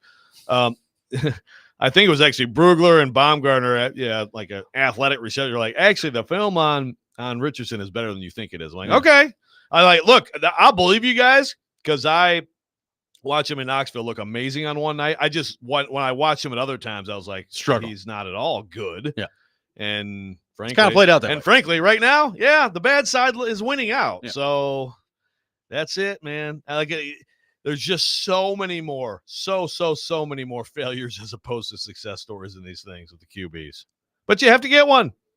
Yeah, that's quite a conundrum. Like, also, the allure of that, like, you fall into that sometimes too. Like, what if he is the next guy? Like, I think teams fall into that trap sometimes too. Like, you're on the fence about what you want to do, and then you start looking at film and like, man, that was a great throw. Like, I found myself doing it the other day, watching like YouTube clips of Cam. I was like, man, that's a good throw. Oh, like, man. wow, look at that. That was a great throw. Like, I started even talk myself into, you know what, maybe they should take Cam Ward as I'm looking through this stuff the other day. It's easy to do this time of year. I watched basically that whole Miami, Florida game. And again, my main takeaway, because Will Howard kind of stunk that day. And I'm like, Ohio State, why did you not if you got Cam Ward with this $20 million roster, you'd kill everybody. Yeah. And they probably would have. They still won it all. But I watched that game and I was like, this guy's insane. Yeah. At that moment, you tell me he's the number 1 pick, I believe you. But the problem is, there was a lot more football that happened last year, and some of it was a little bit concerning. CC says, take the quarterback that scores the lowest on the S2 cognitive test, and you got yourself the next CJ Stroud. There you go. Could be the way to do it. Don't start messing with my S2 guys and spinning false narratives. He took it again. He did well. He did. He was tired the first time. He didn't even finish it. I mean, seriously. I know. But, someone weaponized people don't care it. about that. I know. Yeah, people don't care about facts. But, hey, you know what? The reality is somebody did weaponize it. A great, from my understanding, just a wonderful winning franchise with a bunch of winners. Yep, absolutely. Chip from Mount Juliet says, as a Packer guy, Love is nowhere near Favre or Rodgers and won't ever get there. Just doesn't read and react the way that he should. I mean, think about who you're comparing him to right there. Favre and Rodgers. Yeah. I mean, you don't have to be Favre and Rodgers to be worthy of number 1 overall pick. Yeah. You would love for it to be. Yeah, I don't know. I don't know that I necessarily agree with that either, by the way. I mean, we'll see. Like you said, he's got to be consistent. And there are times when he'll make a decision you're like, ooh, but again, I mean, so did Favre. Rodgers to me is a different level of like his best was hard to reach. Like, I agree. Very few reach that. Even though I know he only had 1 ring, but like his best when he was rolling was insane. It's pretty unbelievable. And again, like, what's worthy of the number 1 overall pick at the quarterback spot? Everybody wants Mahomes, and everybody wants like top level Rodgers. Everybody wants that. But like, if you got, I don't know, like, is Jared Goff and the way that his career has played out, is he worthy of the number 1 overall pick? Like, would you take that in a quarterback? I mean, he's done a lot of winning. He's been to a Super Bowl. He's been to an NFC Championship game. They choked in the playoffs this last year, but I mean, the guy's done a lot of winning. Him in particular. Yeah. But yes. I mean, again, that's still, I mean, when he's done, look at his numbers, and I know it's not just a compilation of numbers, but he's had those numbers and he's won. He's turned around. He took 1 franchise Super Bowl. I mean, he was a big part of that. The Super Bowl, he stunk, they stunk. And McVay has actually taken a lot of blame for that, by the way, like over preparing and just all that stuff. And Belichick schooled him in that game. But he took them to the Super Bowl, and he did. He was great that year. He turned around a franchise. Yes. That's what I'm saying. Number 1 pick. Everybody wants the elite of the elite, and I get that. But like, that's also not what you're going to land with every number 1 overall pick at quarterback. Yes, if your bar is Mahomes, then no for everybody. Right. Yeah. You're not getting that. Which I think it also plays into the evaluation. Like, what is it? What are the boxes in this process that like a Cam Ward has to check to convince the Titans that he's worthy of the pick? I don't know what the answer to that is. Like if you're staunch, like you better feel like he's a top 10 guy immediately in the league, then I feel like that's a high bar to reach No. at that point. But if your bar is, we feel like he could be pretty good right away. We could work with him. And then maybe 4 or 5 years down the road, he's in that top 10 category. Like, is that worth it? Probably doesn't do you much good if you're Brian Callahan. But the thing is, to get there, yes. But to get there, right, exactly. Like you can't count on like, and then he's going to be that because he'll be somewhere else. Well, he has to be like at least middle-ish. And probably more right? importantly, you'll be somewhere else. Yeah, right? Exactly. This whole setup. And that's interesting too. And I don't know that Cam Ward in particular, like Richardson is a great example of like, you have to know it's going to take a little time. Yeah. I don't know if he's going to get there, but I'm still like, I'm not totally out on him yet just because of his youth and his relative lack of starting at quarterback in any level of football. Yeah. I don't know that Cam Ward really falls in that category though. I mean, he's played a lot more of football. 615-737-1025, our phone number. The Rex Rant with Joe Rexrode coming up next. Corey Curtis from News 2 will be with us at 8 o'clock. All that ahead. Robbie and Rexrode, 102.5, 106.3 The Game.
Sometimes he wakes up on the wrong side of the bed. And sometimes he's just, well, Joe. Awkward moment. Let's do it. This is the Rex Rant, now on Robbie and Rex Road. Okay, so who's footing the bill? And so in this case, we've got that answer. So it seems like a slam dunk. Pun intended. Nice. Yeah, thank you. You got some golf on the TV, which just fired Joe up in the break. Oh, yeah. More polyester pants. Tally ho! He's like, Devon. And I'm apologizing for just, I guess, again, not just saying someone should be fired in year one, which, again, if you're Jared and you do that all the time, there's sunlight, there's a dog's ass, it hits it sometimes. It's quite the compilation there with Joe Rexroad. I don't know what it is, but the tally ho's got me going over here. That's pretty good. Tally ho. Tally ho! You know how much I hate hearing my own voice. And then, why? I guess I need to start giving Nick some heads ups on like some other stuff to play, because if I don't give him a topic, This he's is gonna be you. Just gonna be a stream of my voice, and it's terrible. Do you want to complain about something? We got some breaking. I do news. have some quick breaking news that highly upsets me. According to Austin Price of Go Vols 24/7, Mike Eckler headed to Nebraska to join Matt Rule's staff with Nebraska, special teams coordinator at the University of Tennessee. And if you've ever paid attention to him, like on the sideline, if Tennessee ever makes like a really good play, or I guess a really bad play on special teams, I mean, I think the fact that he's not had like a literal stroke on the sideline is kind of unbelievable. I've never seen veins pop out the way it does from that guy. Oh, he's the most intense. He is the most intense person who has been in the Tennessee program for the last few years. Yeah. Maybe the most intense person in college football. That's interesting. He's going to Nebraska. So, first of all, it's interesting. You know, we're in February here. Yeah. So, Nebraska came out. I mean, they must have been aggressive and given him a big raise, right? I would assume. Because, all due respect to Lincoln, Nebraska, I've had some good times there. I would not leave Knoxville for Lincoln, Nebraska, given the choice. And I would not leave the Tennessee program for the Nebraska program unless there's just a boatload of money as part of this. I mean, look, Matt Rule has done a good job in Nebraska. I think he's a good coach. Yeah. But it is kind of weird. I mean, the timing of it's they weird got more than into a anything. bowl game this year. After it was looking like maybe they wouldn't. But yeah. Like the timing of it's weird more than anything. It's February the 3rd. So like the coaching moves usually been made by this point. Yeah. It's very very strange. interesting. Well, I'll miss him exploding on the sideline and me worrying about his health. And Because I did that a lot. And seriously, I mean, I think he's good. I do too. They for the most part, that's been a I'll talk about special teams coordinators around here and how bad they are. That one pretty good. Yeah. Pretty good special teams coordinator. Absolutely. So I'll quickly just, sometimes I have to just make sure that I don't think there's any way my family's listening. So just, I do sometimes let some trash build up in some car. I do sometimes throw an empty water bottle, throw an empty pop bottle. That's pop. That's the correct word for soda on the ground. And what the heck is that on the screen right there? Oh, I know what that is. Is that something that you have to do? Yeah. Okay. Well, I was going to say, is he just trying to mess with me? That sounds amazing. I look forward to that. Anyway, I make messes, and this is a kind of a constant back and forth in my marriage. My whole thing has kind of been, well, Katie, sometimes I get in your, we basically each have a car. We kind of trade off sometimes. Like I sometimes get in your car and I see some things on the ground. I see some trash and things like that. I would agree that she keeps her car cleaner than mine. Okay. But also sometimes it's not my fault. Sometimes the kids make the mess and throw stuff around. Anyway, it built up a little bit. So I got scolded, and that's fine. And then I had to take her car today. Long story. It's boring. No need to get into it. But she did a great job of cleaning it this weekend. Yeah. She vacuumed, all that stuff. And that's great. I started it this morning to drive here. It had about 3 miles left before the tank was going empty. So it's like, it's really good that you went and cleaned it and vacuumed all that stuff. Did you think that maybe a little bit of gas might have helped? I really hope she's listening right now. I know. I hope she's It could really really not. go well for you. I know. This is dumb. I think I'm safe. No one tell her. And if I find out that one of her friends heard this and told her, then I'm going to be I might really text upset. It's like, hey, But if you're not listening right now, you should be. it's a soft rant. The point being, gently, I just want to say, if you're going to go take care of a car like that, also look at the gas gauge. Yeah. That would be Just a make good, sure something's you in don't there. have to fill it up, but also like we are in the winter. I know it's warmer today. We kind of have a rule in our family. Typically, you do not let cars get below half. Okay. That's just, and that's a Michigan thing for people who live in like cold weather. You want to keep a decent amount of gas in the tank at all times. Can And gas freeze? Yeah, I'm legitimately asking. I don't know the answer. I mean, up there possibly. It's probably How cold does it have to be? It's probably a dumb thing. Yeah. I don't know. All I know is, yes, I barely made the show today. As you guys know, I mean, I only had an hour of pre-show meeting with Izzo, I know. who's calling in from California, because of this gas thing. I had to stop, and it's that's a little bit disappointing. Can I have like a full confession time here for a second? Sure. I might be the world's worst as it comes to trash left over in the car. Okay. I just don't think about it. Like and then all of a sudden I look around, I'm like, wow. So like if somebody needed a ride from me, they couldn't get one. Like there's no way. My wife, it's probably her least favorite thing about me as a person. Like I was going to say, does Heather character get flaw. mad? Oh, big time. Yeah. Like Okay. it's a character flaw. Like I'm just in general, pretty messy. Like, and there's a link scientifically to the messier you are, the smarter you are. So I'm pretty smart, but like I'm pretty messy, and the car is not great most of the time. I must have been a freaking genius like in college then, because man, talk about some McDonald's Big Mac boxes. Like I'll look down and I'm like, wow, there's like 4 bags of food on the floor up there. Should probably do something about that, huh? Yeah. All right. So then eventually I do, and then 3 days later it's just messy again. So character flaw of mine. We're both really smart. That's the takeaway from today. 615-737-1025.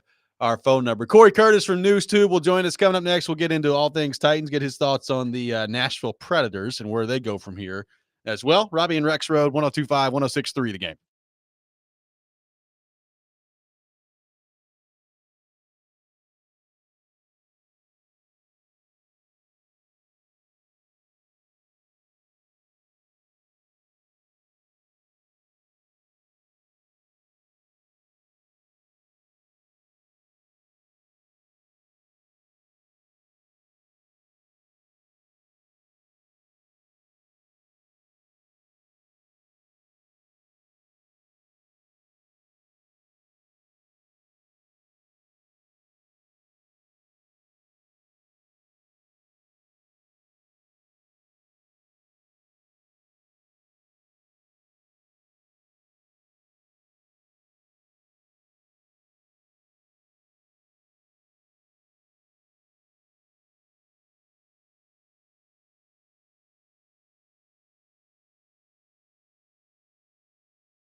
Final hour, Robbie and Rex Road, 102.5, 106.3 The Game, brought to you by First Horizon, Big Bank Muscle, Small Bank Hustle. Visit firsthorizon.com/get-it-all. Robbie Stanley, Joe Rexroad, Nick Keyser here with you.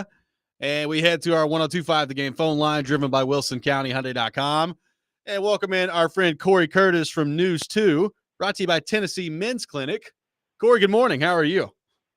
I'm all right. I want to congratulate you on your television appearance last night. Thank you. And your award for, by far, biggest microphone to ever show up on the show. Yeah, it was pretty large microphone that I've got there, but I got to make sure that the voice sounds good for you guys, and I think it did. The velvet tones Yeah. of Robbie Stanley. Did you tweet about this? I missed this. What? I did not tweet about it. I don't know if Corey did or not, I did but not. we got a 6 a.m. radio show. It's time to go to bed. Well, right, but I could have taped it. No, I mean, I normally watch Corey anyway, but I'm just saying, like, I would have paid special attention. Could have taped it. You guys got to like That's right. promote things, Let us know. I did fail. And there's a failure on my part. I don't know if Julian did or not, because Julian's actually the one who talked to him. He is. So Okay. Go back, check it You don't out. know I what will. I'm talking I'll about. find it. It's our new weekend sports anchor, Julian Middenstone. Well, it's going to win an Emmy, I'm sure. So you can catch it at the end of the year too. Yes. Make sure Biggest it's a good microphone. Yes. Yes. Best microphone in television goes to Robbie Stanley. No doubt about that. Yep. So, Corey, we threw this out there earlier. I'm interested to get your thoughts on it. And my question of the Okay. day for Titans fans, which is Oh, boy. going to get exhausting between now and the draft, but it is what it is. In this exercise, you're not allowed to trade back. So who are you taking to Okay. number 1 overall today? Abdul Carter, Travis Hunter, Cam Ward, or Shedeur Sanders? Those are your options. Can I narrow it to 2? You can. I think I'm down to Abdul Carter and Cam Ward. Okay. Interesting. Because if I'm gonna go quarterback, I think I'm going Cam Ward. But if I'm not going quarterback, I like Abdul Carter. The scenario I like best though is trading back to 3 and then trading back to 4. I'm with Right. you, but that was not a part of my exercise. That would be phenomenal. Oh, wait. I'm sorry. You said trading back to 3 and trading back to 4? Yeah, trading back to 3 and then flopping with Vrabel at 4. Ooh, I like it. Okay. Yes. Like, There's a lot of Vrabel picks and the that way. Titans. What? Get a lot of picks that way. Yeah, well, that's my whole point. And you're still getting look. If you did that, you'd be picking at 4, and you'd still be getting Travis Hunter or Abdul Carter. I like that. So on the quarterback, is that a change for you, Corey, or have you been a Cam No. over Shedeur guy all along?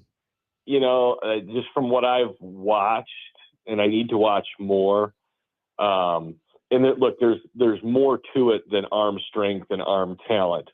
We've seen with quarterbacks over the years. I mean, we've seen a lot of quarterbacks, a lot of arm talent who don't make it because at this level, so much of it is what goes on between your ears and how fast all that works and your decision-making ability. But just when I look at, athleticism and arm talent, I like Cam Ward better right now.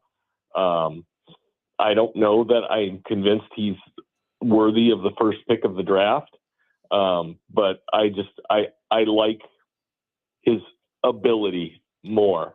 Now I need to learn more about the mental makeup of both guys, and their ability to make decisions under pressure, their abilities to diagnose quickly, and handle those things.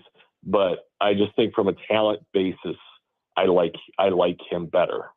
So, Corey, we all know it's been a while since the Titans have really hit on a draft. 2019, they nailed it, and it was really good. And then, Yep. They eventually traded away one of those guys, but that's neither here nor Set them up there. for success. Yeah. Absolutely. So, I think obviously a lot of the drafts since then have been bad. This latest one, the jury is still out. But with those two Mhm. guys specifically in the latest draft with Latham and Sweat, what's your evaluation after 1 year? Kind of where are you with those two heading into next season?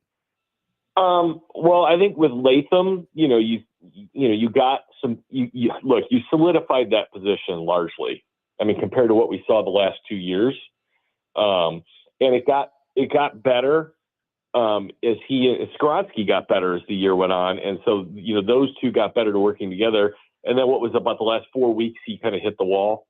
I think he had a thigh injury, and I think he I think the length of the season got to him a little bit. So I'm not worried about J.C. Latham.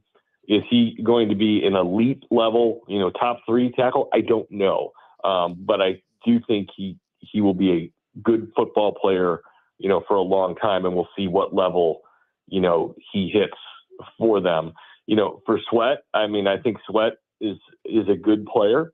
I think they can get more from him, in the pass rush game, or need to get a little bit more from him in the pass rush game. I think he had 1 sack last year.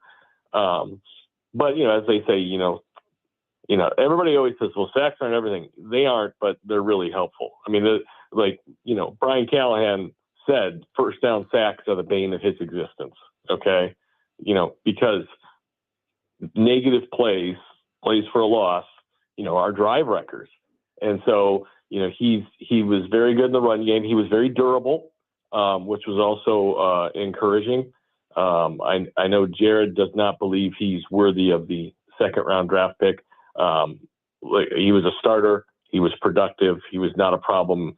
And I think he will continue to get better. I think those are 2 solid selections. You'd like for one of those guys to be a Pro Bowl caliber player, though. Yeah, like at this point, I'd lean Jared's way on that in terms of I think he was fine. There's promise there, but you definitely want to see a jump, right? With Sweat. Absolutely. And he's a young guy.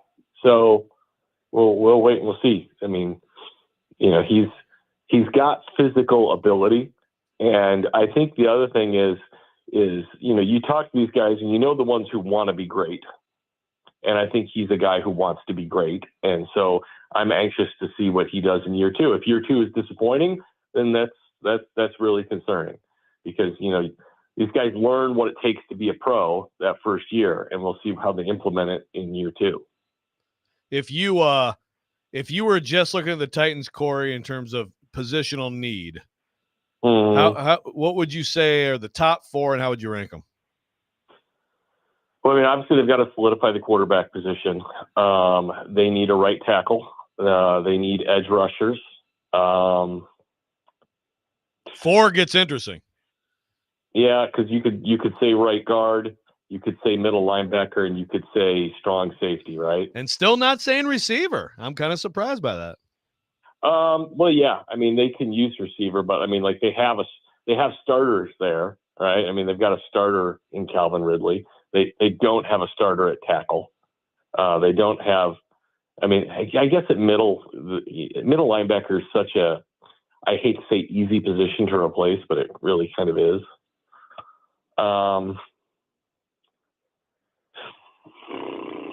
So what did I have? I had quarterback, right tackle, edge. Okay.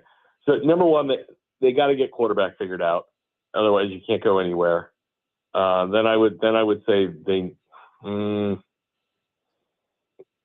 gosh. I've stumped Corey. No, they really need edge help. They really do. They were one of the lowest sacking teams in the league. And that's why I like Abdul Carter, because I think he can be Vontae Mack. I think he can revolutionize their defense. But we saw how difficult it is to play offense with only half of a line. So, they need both. I think it's easier to find a right tackle than it is a quality edge. So I'll go quarterback, edge, right tackle. And then, should we go wide receiver fourth? Corey, last thing for you. The Nashville Predators lost both games over the weekend. 4 in a row. They've lost 4 in a row overall. They are 16 points as of this morning out of a playoff spot. So we know, the playoffs are not happening. They're not going to approach a playoff spot. The deadline is coming up. Trades have already started to happen in the NHL. What's your take on the season they've had at this point and where things go from here? You're setting me up for this one because you know my answer. I do. It's the most disappointing season in Predators history. It just is. They have not. The highest pick they've ever had is 4 outside of the first year. Isn't that correct? Yes, I believe so. When they picked Seth Jones. So look, they're in position for the highest draft pick that they've had since their inaugural season. And they were supposed to be a team that, if everything went right, could contend for the Stanley Cup. So it's a massively, massively disappointing season. I think it's also a massively disappointing season because this was a team that scored a lot of goals last year. And you thought with the addition of Marchessault and Stamkos that would not be a problem this year, but they are one of the lowest scoring teams in hockey this year. And their goalie, who has been stellar most of his career, has not been consistent. So all of the things that you were counting on did not happen. Did not happen. And I don't know that anyone has a good reason why. And Barry has, largely allowed it to stay together.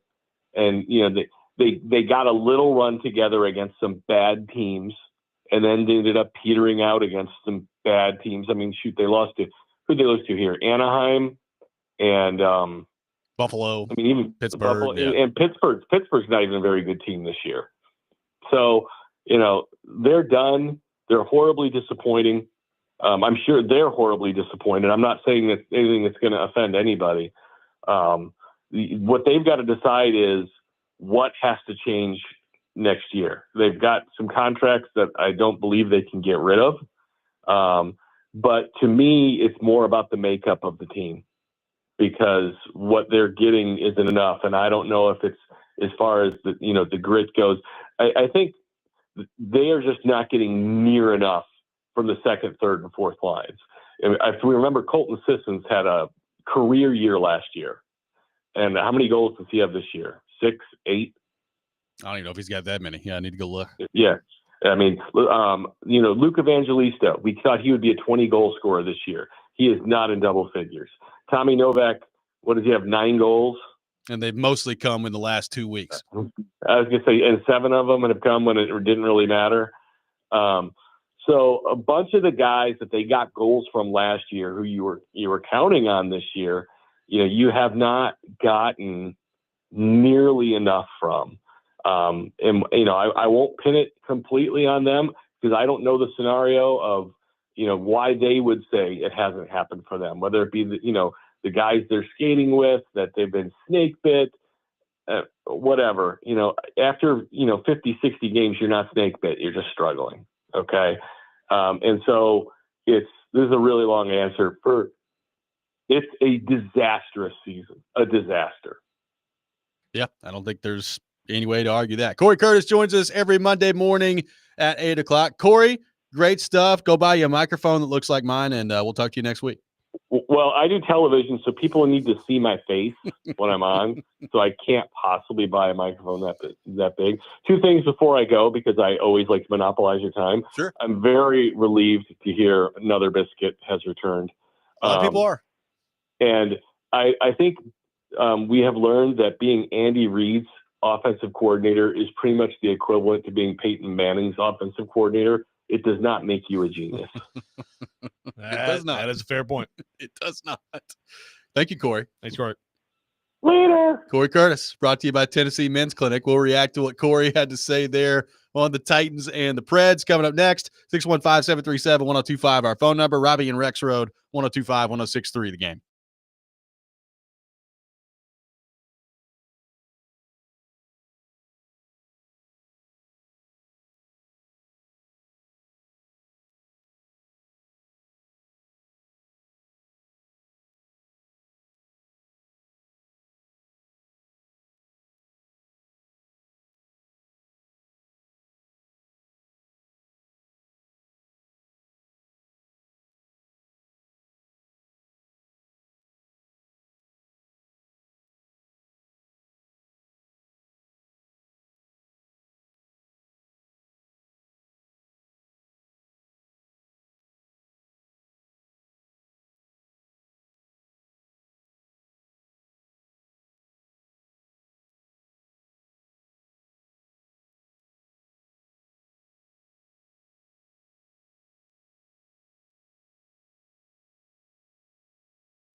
Dunkin' fans, come experience the new age of Dunkin' at the grand opening of their newly remodeled Brentwood location at 4930 Thoroughbred Lane this Friday.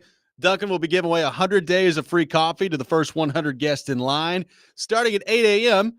That's right, 100 days of free coffee for the first 100 people. Plus, Robbie and Rexroad will be broadcasting live from 6 to 9 a.m. Have Pretz tickets to give away as well. Enjoy your Dunkin' favorites in the bakery case, breakfast all day, $5 meal deals, and, of course, that delicious Dunkin' coffee. That's the grand opening of the Dunkin' this Friday in Brentwood, coming up at 8 o'clock. We will be out there on Friday, so looking forward to seeing everybody out there. Taking your thoughts at 615-737-1025. Let's head back to our 1025 The Game phone line and welcome in Adam in Portland. Adam, good morning. Thanks for calling in. What's up, Robbie, man? Joe, I'm with you, man. If I hear my own voice, it makes me want to puke. There's nothing like cringier about it. And I don't know what I want. Like, if I hear it, I'll start lowering my voice, trying to talk like smoother, deeper. It's just natural response, dude. But I sound stupid, man. I hate that so much. But that's not I hear my voice and I get louder. Let's just embrace it. Yeah. It's super weird, right? And it's like it's not even the same guy. All right, here's my thing, man. So the Titans back in the day, so 98 to 99, heading into that season, I'm thinking, what were their needs before they went in there? I don't think defensive end. I mean, yeah, they needed a D end, but to get Javon, which was a tight end, converted to D end at 16, was an incredible pick. The next year, they end up getting an incredible player in Keith Bullock at 30. I miss those days because I still, even though we're getting, if we were to trade back to 4 and get a slew of picks, I'm still not confident we're going to get the right player at 4, which scares me. But what I don't want, and this is kind of the question I have for you guys, I think Abdul Carter would be a sweet pick. Like, the more I hear about him, the more I want that to be the pick. What I don't want is and what's his name? And you guys will know this better than me. These players that have never played the position but get drafted super high for that position. If you remember, the Titans had Chris Henry in the second round, a running back who never played running back before just because he worked out good. What is that? Why do they do that? I can't understand for the life of me how these guys get drafted into positions they never played. The reason I think of it is because I think of Travis Hunter, and like, he could do both positions, yeah, but like, what is he really a number one at? So it kind of got me thinking about that, and I'm like, why would these guys ever draft a player who's never played that position? Gonna kind of get your thoughts on that, dude. Yep, thanks for the call, Adam. Appreciate it. Matt Jones, yeah, Arkansas quarterback. Yeah, Jags. Duval, receiver. Well done. He'll try to do that every show. Yeah, good stuff. Good stuff. I mean, look, we want to get technical about it. The Titans just drafted somebody who didn't play a position in college that they're playing in the NFL, and J.C. Latham. That's tackle. Yeah, they're on the other fair. side, Yeah. right? I mean, it's not exactly the same thing, but it is. It's a change. Different. Yeah. Now, offensive line, offensive line, there's a lot of tackles become guards too. Sure. Right? Offensive line. So, but no, that's a fair point. I mean, Terrell Pryor was a quarterback, and then he was a wide receiver. So there's that. Yep. So no, look, I absolutely look at Hunter, and again, I think he's elite as a corner. I really don't think he's going to be. I think he would be a very good to very good receiver in the NFL. That's not a good to very good receiver in the NFL. I'm not using that pick on that. Corey Curtis points out Brian Urlacher, who was originally, I believe, a safety when he was at New Mexico, and is punt returning safety. Yeah, and was a middle linebacker in the NFL. That's a good point. Sometimes it works. Yeah, but sometimes you try to make Tim Tebow a tight end, and it doesn't work. Sometimes Tim Tebow should have been a tight end all along. No, he was good in college. Won a playoff game as quarterback. He did. Just throwing that out there. Insane. It only took 9 seconds for him to wind up to throw the football. But let me tell you, that playoff game, when he finally wound up, that ball was on a strike. Yeah, it was. I got to give him credit. Marius Thomas just going across the field. What a game. What a time. Yeah, I'm looking back at those now that Adam, brought up those old drafts of the Floyd, yeah, I mean, obviously the freak there with that first pick, and then Bullock with the first pick. And like you said, 16 and 30 back-to-back drafts. Yeah. Well, by the way, in That'll 2002, they drafted Albert Haynesworth as well. It was a pretty good run they had drafting with Floyd Reese. They did. And, even going like Samari Roll in the second round in 98. and a starting guard in the 5th round in Benji Olsen. Well, that doesn't even factor in McNair and Eddie George in the mid 90s, right? Yeah. Like it was a pretty good build to get to where they got. And even again, 97, our latest entry into the Tennessee Sports Hall of Fame, D Mace goes Yes. in the 4th round at 98, 90 in 1997. And yeah, so you had a good run there for sure. It's Haynesworth number 1. That's pretty good. There's some misses in there too, but I mean, if you can come up like last year's draft, the Titans, it's got a chance still to end up being pretty good. And I guess then it'll just be Unfire Rand. Unfire Rand. Yeah, it'll just be that was really Chad. Rand, Chad was really the come one on there. back. Yeah. I think he's still hanging around here, right? At least give him some appreciation. Appreciate Rand. Let Rand. You think you watched Kendrick Lamar win all those appreciated. Grammys last night? Oh, I don't know. I hope I so. don't know. I just Did the playlist change? I don't know. 615-737. I didn't even know. I have no idea what happened to the Grammys last night. I have no idea. We're all better for it, not knowing. But I like the live performances. I just wasn't able to watch. I've said this before. Doesn't matter what it is, whether it's the Grammys, the Oscars, the NHL awards, doesn't matter. The award shows drive me nuts. I just can't do it. See, I've always been into the Oscars, or I used to be, because I just into movies. Yeah. And the Grammys are worthless awards, but they have performances that are good. They do. Sometimes. Do you know of any of them last night? No. Well, Kendrick Lamar won I Grammys. saw where Kendrick Lamar won. Okay. The only reason I saw it is because apparently Taylor Swift started dancing when he got up on stage, and my wife was like, "Hey, look at Taylor Swift dancing." I was like, "Oh, cool, great." All right. I'm sure we have it recorded. 615-737-1025, our phone number. More of your thoughts on the Titans. I guess we can take your thoughts on the Grammys if you wanted to get those as well. Sure. We will also get back into the Nashville Predators, throwing out that question for today. If you're Bill Haslam, watching all this go down this year, what are you thinking? What's next for the Nashville Predators? All that coming up. Robbie and Rex Road, 1025, 1063 The Game.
Welcome back in, Robbie and Rex Road, 102.5, 106.3 The Game. I got a 4-pack of wristbands to give away to the National Wild Turkey Federation Sports Show at the Opryland Convention Center Thursday, February the 13th through Saturday, February the 15th.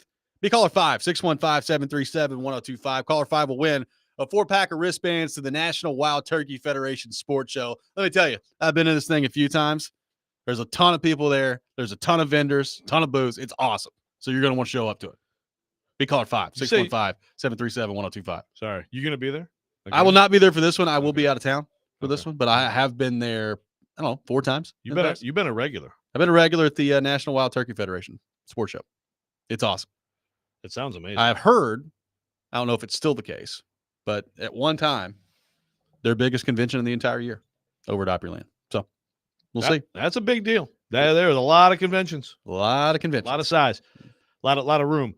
Hey, before we get into the Preds, let me I need to give Kyle Tucker a little. He's an unpaid show researcher. Yes. He's like Dennis, unpaid show graphic designer. So here's his list of non-QBs taken number 1 the last 25 years. Okay. 2006, Mario Williams, 4 times Pro Bowler. 2008, Jake Long, 4 times Pro Bowler. 2013, Eric Fisher, 2 times Pro Bowler. I wouldn't say a good player, not a number 1 overall pick. Yeah, he's good. Career, but he was good. Yeah. 2014, Jadeveon Clowney. He did make the Pro Bowl 3 times. I would say he did not live up to number 1. Titans legend. Yes. 2017, Myles Garrett has absolutely lived up to number 1 and then some. And then 2022, Travon Walker. And this is an interesting stat from Kyle. Excellent research, Kyle. 20 and a half sacks the last 2 years. So that's better than I would have guessed. I still think he's not number 1 pick. It's interesting that you've got pass rushers or people who stop pass rushers are the only non-QBs in the last 25 years. That taking is number 1 interesting. overall. No corner, no wide receiver. Yeah. That's very interesting. That's probably going to change. Where did Well, Calvin Johnson change. go? It could change this year. It was high, but it wasn't. It was probably 3 or 4 or something like that. Would be my guess. Lions were consistently He was second buns. overall Okay. in the 2007 draft. Yeah, he'd be a number 1 pick worthy player. He I'd would. say. He would. Hunter could be a number 1 pick at a corner this year. Jeremiah Smith could probably be the number 1 pick now. Yeah. If he somehow were allowed to come out. So that might change in the. I mean, go. I want you to Years to think come. about this. This 2007 draft. I mean, I know the then Oakland Raiders needed a quarterback at the time, but they took Jamarcus Russell that year. Oh yeah. Here's who went right behind him: Calvin Johnson at 2, Joe Thomas at 3, Adrian Peterson at 7, Patrick Willis at 11, Marshawn Lynch at 12, Darrell Revis at 14. A lot of really good players in the top half of that draft. Jamarcus Russell, not one of them. Well, Raiders, I guess it's been quite a run for the Raiders. Yes. And there's one of the highlights. That goes to show you, though. I mean, sometimes that number 1 pick can just be an absolute disaster if you don't use it right. Yeah. Good gracious. Was that around the time that the Raiders fired 19-year-old head coach Lane Kiffin too? I think it may have been, yeah. Yeah. Heck of an error. Remember when he attempted like the 73-yard field goal with Sebastian Janikowski? he ended up like 15 yards short. Like, wow. Do you think you had the wind at your back there, Lane? What are you doing? Hey, man. Janikowski, great member of my fantasy football teams for many years. I bet he I was. picked him way too high for a kicker. So on the Predators, they've lost 4 in a row, as you heard Corey Curtis lay out earlier this hour. They are 16 points as we sit here today out of a playoff spot. Depending on where you look, I mean, the math on this is, I mean, they're borderline no chance to make a playoff push at this point. So we know that. They're 51 games in. There are 31 games remaining. What's interesting about the timing of this right now is the NHL trading deadline is not until early March. And that seems like that's still a significant distance away. But they play this week. They got 3 games this week. Tonight, on Friday in Chicago, and then on Saturday at home against Buffalo. And then they're off for 2 weeks. They've got 2-week break because of the Four Nations tournament. So when you get out of that 2-week break, the trade deadline is going to be right around the corner. Like, it's going to be right there. So the trades have already started to go in the NHL. We know that Rantanen got traded, Natchez in a huge trade last week. JT Miller got traded on Friday. So we talked about the Pedersen JT Miller crap Bye, Petey. last week. He's gone. So Miller back to the Rangers Mikhail Granlund got traded in a much less sizable deal from the Sharks to the Stars. Dallas feels better now. So that nice Granlund Duchesne combo in Dallas is back together. So I say all that to say the trades have picked up in the NHL. If you're Barry Trotz, do you operate under the assumption that it looks like a lot of these other teams are, which is, let's go ahead and make some of these moves and get it in before the Four Nations break, so there's at least some time here for everybody to start to adjust? Or do you wait as long as you can if you're Barry Trotz and try to maximize some of this? If it was me, if I was Barry Trotz, I would probably start looking to make moves right now, this week. Like, I think now's the time to get in there and strike, whether that's a Nyquist. I don't know if they have interest in trading Sissons or not, but I think people would be interested in him. Listen to that. Was some, I've heard Elliot Friedman throw this out there. Would somebody be interested in Michael McCarron? You're not getting a ton for him, but is that something you'd like to do? Jeremy Lauzon on the back end. There's not a ton of guys I think the Predators are going to be able to trade, but the ones that you are, is now the time to do it if you're Barry Trotz. I think it makes a lot of sense. Sure. Yeah, look, there's no reason to not do it because you think you have any chance the rest of this year. Yeah. And I can't believe, and maybe I'll be very interested, actually. I'll be very interested for Barry Trotz talking to Stilly this week, because even last week it was, if we can just inch into this thing, and of course you're going to hold out hope as long as possible. I don't think you can possibly try to sell that to the public anymore. It's over. So if that's the case, then yeah, like you said, it's all about the return and timing, and maybe obviously you're not going to do anything if you don't love the return. You don't have to. But I think that this week we should start putting the heads on swivels, because it could start happening. And now, look, I think we've been here realistically for a while at this point, but now, there's really no doubt. If you wanted to a couple of weeks ago, and we talked about it. Yeah, they won 5 in a row. A couple weeks ago, they won 5 in a row, and I think they got up to 12 points back of a playoff spot. And the conversation we had was, could you cut it to 7 or 8 by the time the Four Nations break came around? That way you at least you would have a chance, still a long shot, but a chance coming down after the break here. Well, now you just don't. You're 16 points out of a playoff spot. You're not making the playoffs. And I think what has now become the foundational question is, all right, is this a one-off? Is this a one-year thing where they have just had everything possibly go wrong? They've had all these guys playing poorly at the same time, and next year they're going to snap out of it and they're going to be back to being the team that we thought they were going to be this year? Are they that?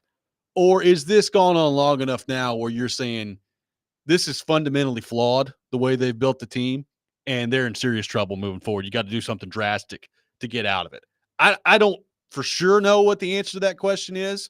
I do know when you start asking those questions, pretty quickly it gets back to the coach. So I think this on Andrew Brunette. I think it's February the 3rd. To me, at this point in season, it makes no sense to do anything. I don't think it really serves you any purpose to fire the coach right now in season. Do you consider it at the end of the year? I think you have to. I think with as poorly as things have gone this year, you have to consider it and really evaluate your coaching staff at the end of the year. I think, Joe, at the very minimum, when you have a season like this with the expectations being what they were, if he's back next year, which if I had to guess right now, I think he will be. If he's back next year, I think you enter into next season, if you're Andrew Brunette, on a pretty short leash. This 2 years in a row of starting really slowly out of the gate, that you will not survive that next year if you're Andrew Brunette. And I think that probably is the way it should be if you decide to bring him back. You can't have that 3 years in a row. Right. Yeah, no, I think I agree. You evaluate it, and anything's possible. They let John Hines sit there for a few weeks, tidy up his office, and then decide to fire him, a couple summers ago. Obviously a different situation. I'm just saying, you could decide to make the move, but it's probably, I think, much more likely that he comes back next year. I think that's fair. And it's fair that they would be going into next year, the hot seat list come out when the season starts, and he'll be probably at the very top of that. Yes. If he's not at the top, very close to the top. And that's fair. And yeah, 2 straight years, terrible starts last year around this time, but they weren't in nearly the bad position they're in now. They started to absolutely tear it up. But you have to figure something else out. You have to figure out how to start well, and if you don't, then then they're going to try to find a bump, and they're going to move on. I guess the question is, that happens a lot in this league. Is there another coach out there? We know there's all the familiar names and faces that have had 3 or 4 head coaching jobs that there's always somebody like that available. But is there stylistically another coach out there or something like that who might fit better with this group that comes to mind for you? Well, and is it that, or is this a roster thing that's a problem? Because if it's that, then I think that's a much more difficult situation to get yourself out of. And look, it may be that. Like, they've got a lot of old guys. We've talked about that. Like, their forward core is old.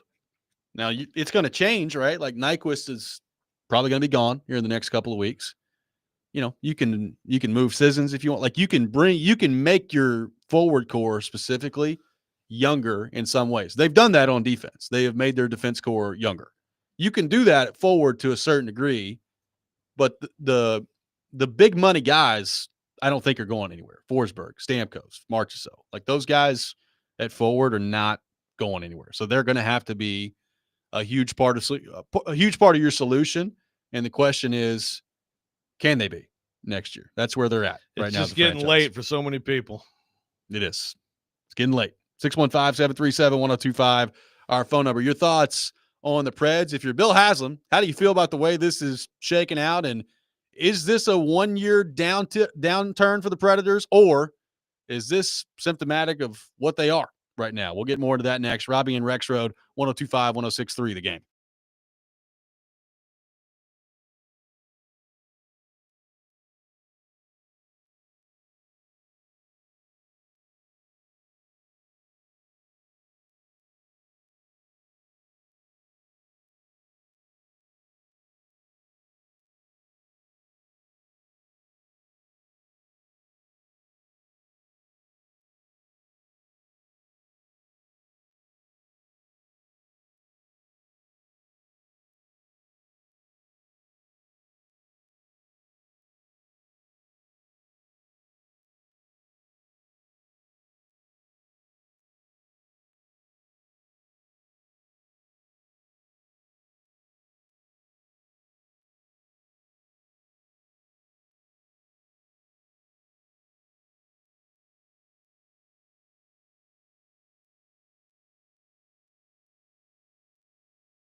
Welcome back in, Robbie and Rex Road, 1025-1063 The Game. Taking your thoughts on our phone and text lines driven by WilsonCountyHyundai.com. Robbie Stanley, Joe Rex Road, Nick Keyser here with you. A lot of different thoughts on the Predators on our text line. Appreciate the participation today here on the program. Joey from Bellevue says, this is what they are. Their core players are all in their mid-30s, and they're only getting older. Doug and Franklin says, if you're going to fire a coach at the end of the year, you fire him now to let the new coach have half a year to install his system. That said, Barry Trotz has preached patience, so I think that's the way he's going to go. No one is better suited to evaluate a coach than he is. This from Doug in Franklin on the text line. I can pretty much guarantee, I mean, they're not firing Andrew Burnett now. Like, it's in the middle of the year. This is not even the middle of the year. We're getting into the late part of the year. I don't think they're doing that now. Yeah. At the end of the season, I'm not going to discount that possibility. Yeah, the whole install the system during the season. I mean, it's just you do it in season, which happens a lot in the league. If you like, it's like your last resort to try to get a team going. Yeah, and we're past that. Yeah, the team is not going anywhere. They're not. They're not going. I mean, I am really interested to see, number one, when the sell-off begins, and number two, how deep down the rabbit hole they go of it. Like we've talked about O'Reilly. I think I would give it a less than 5% chance that they trade Ryan O'Reilly. But I do, like, having said that, I think you have to have a price. And if somebody meets the price that you're looking for Ryan O'Reilly, I would consider it. Now, he's got 2 years left on his contract, so I wouldn't come off my price either. Like, Gus Nyquist, you need to trade. And you might have a goal of what you want to get out of that. You may get it, you may not get it. Either way, you need to trade him because you're not re-signing him. You need to get something for him. O'Reilly, it's not the same situation. He's got 2 years left on his deal. If you don't love what you're getting in return, then you just don't do it right now if you're the Predators. But there are certain guys right now that, like, some way, somehow, Joe, they got to churn this roster a little bit. Like, you can't, to me, coming back with largely the exact same thing intact next year as to what they have right now would be a mistake. Whether that's being active again in free agency, pursuing a trade.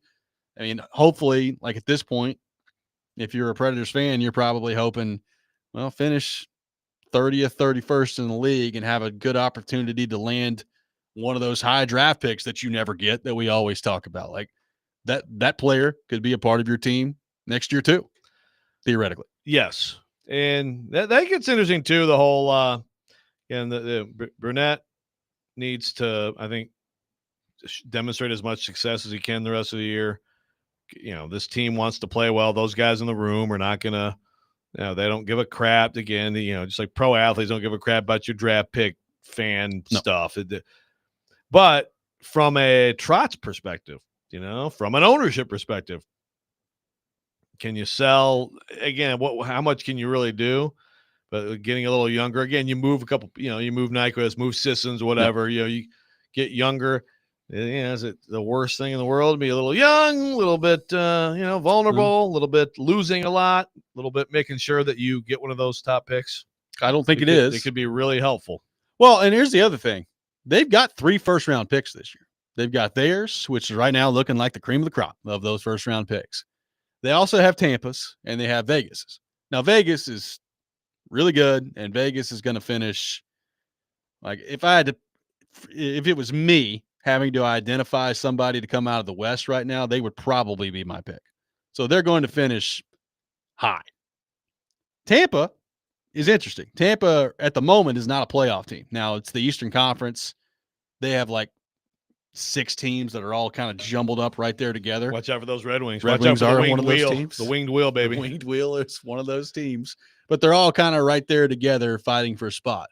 But let's say they miss the playoffs. You could have 2 top 16 picks there if you're the Predators in the first round, which that would be very nice to have that. Yeah.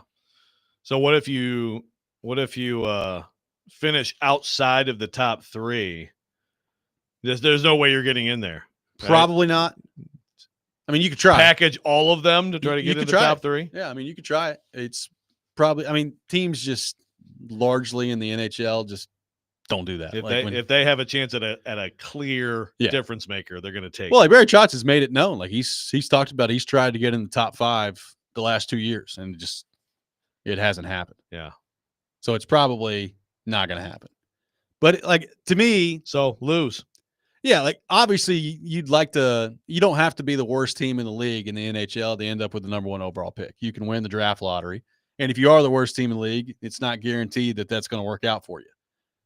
To me, if you end up anywhere in the top 3, then you're going to probably walk away with that with a player that you feel really good about, whether that's Michael Misa, James Higgins, or both forwards, or the Matthew Schaefer kid, who's a defenseman who continues to be compared to Cale Makar. So I'm sure that's fair. I'm sure, they've said his skating is Cale Makar like. I'm like, okay, well, we'll see. Yeah. I don't know. it's a high bar. It is a very high bar. Preds in action tonight, taking on the Senators. An early puck drop tonight. So if you're going to the game, it's at 6:30 tonight.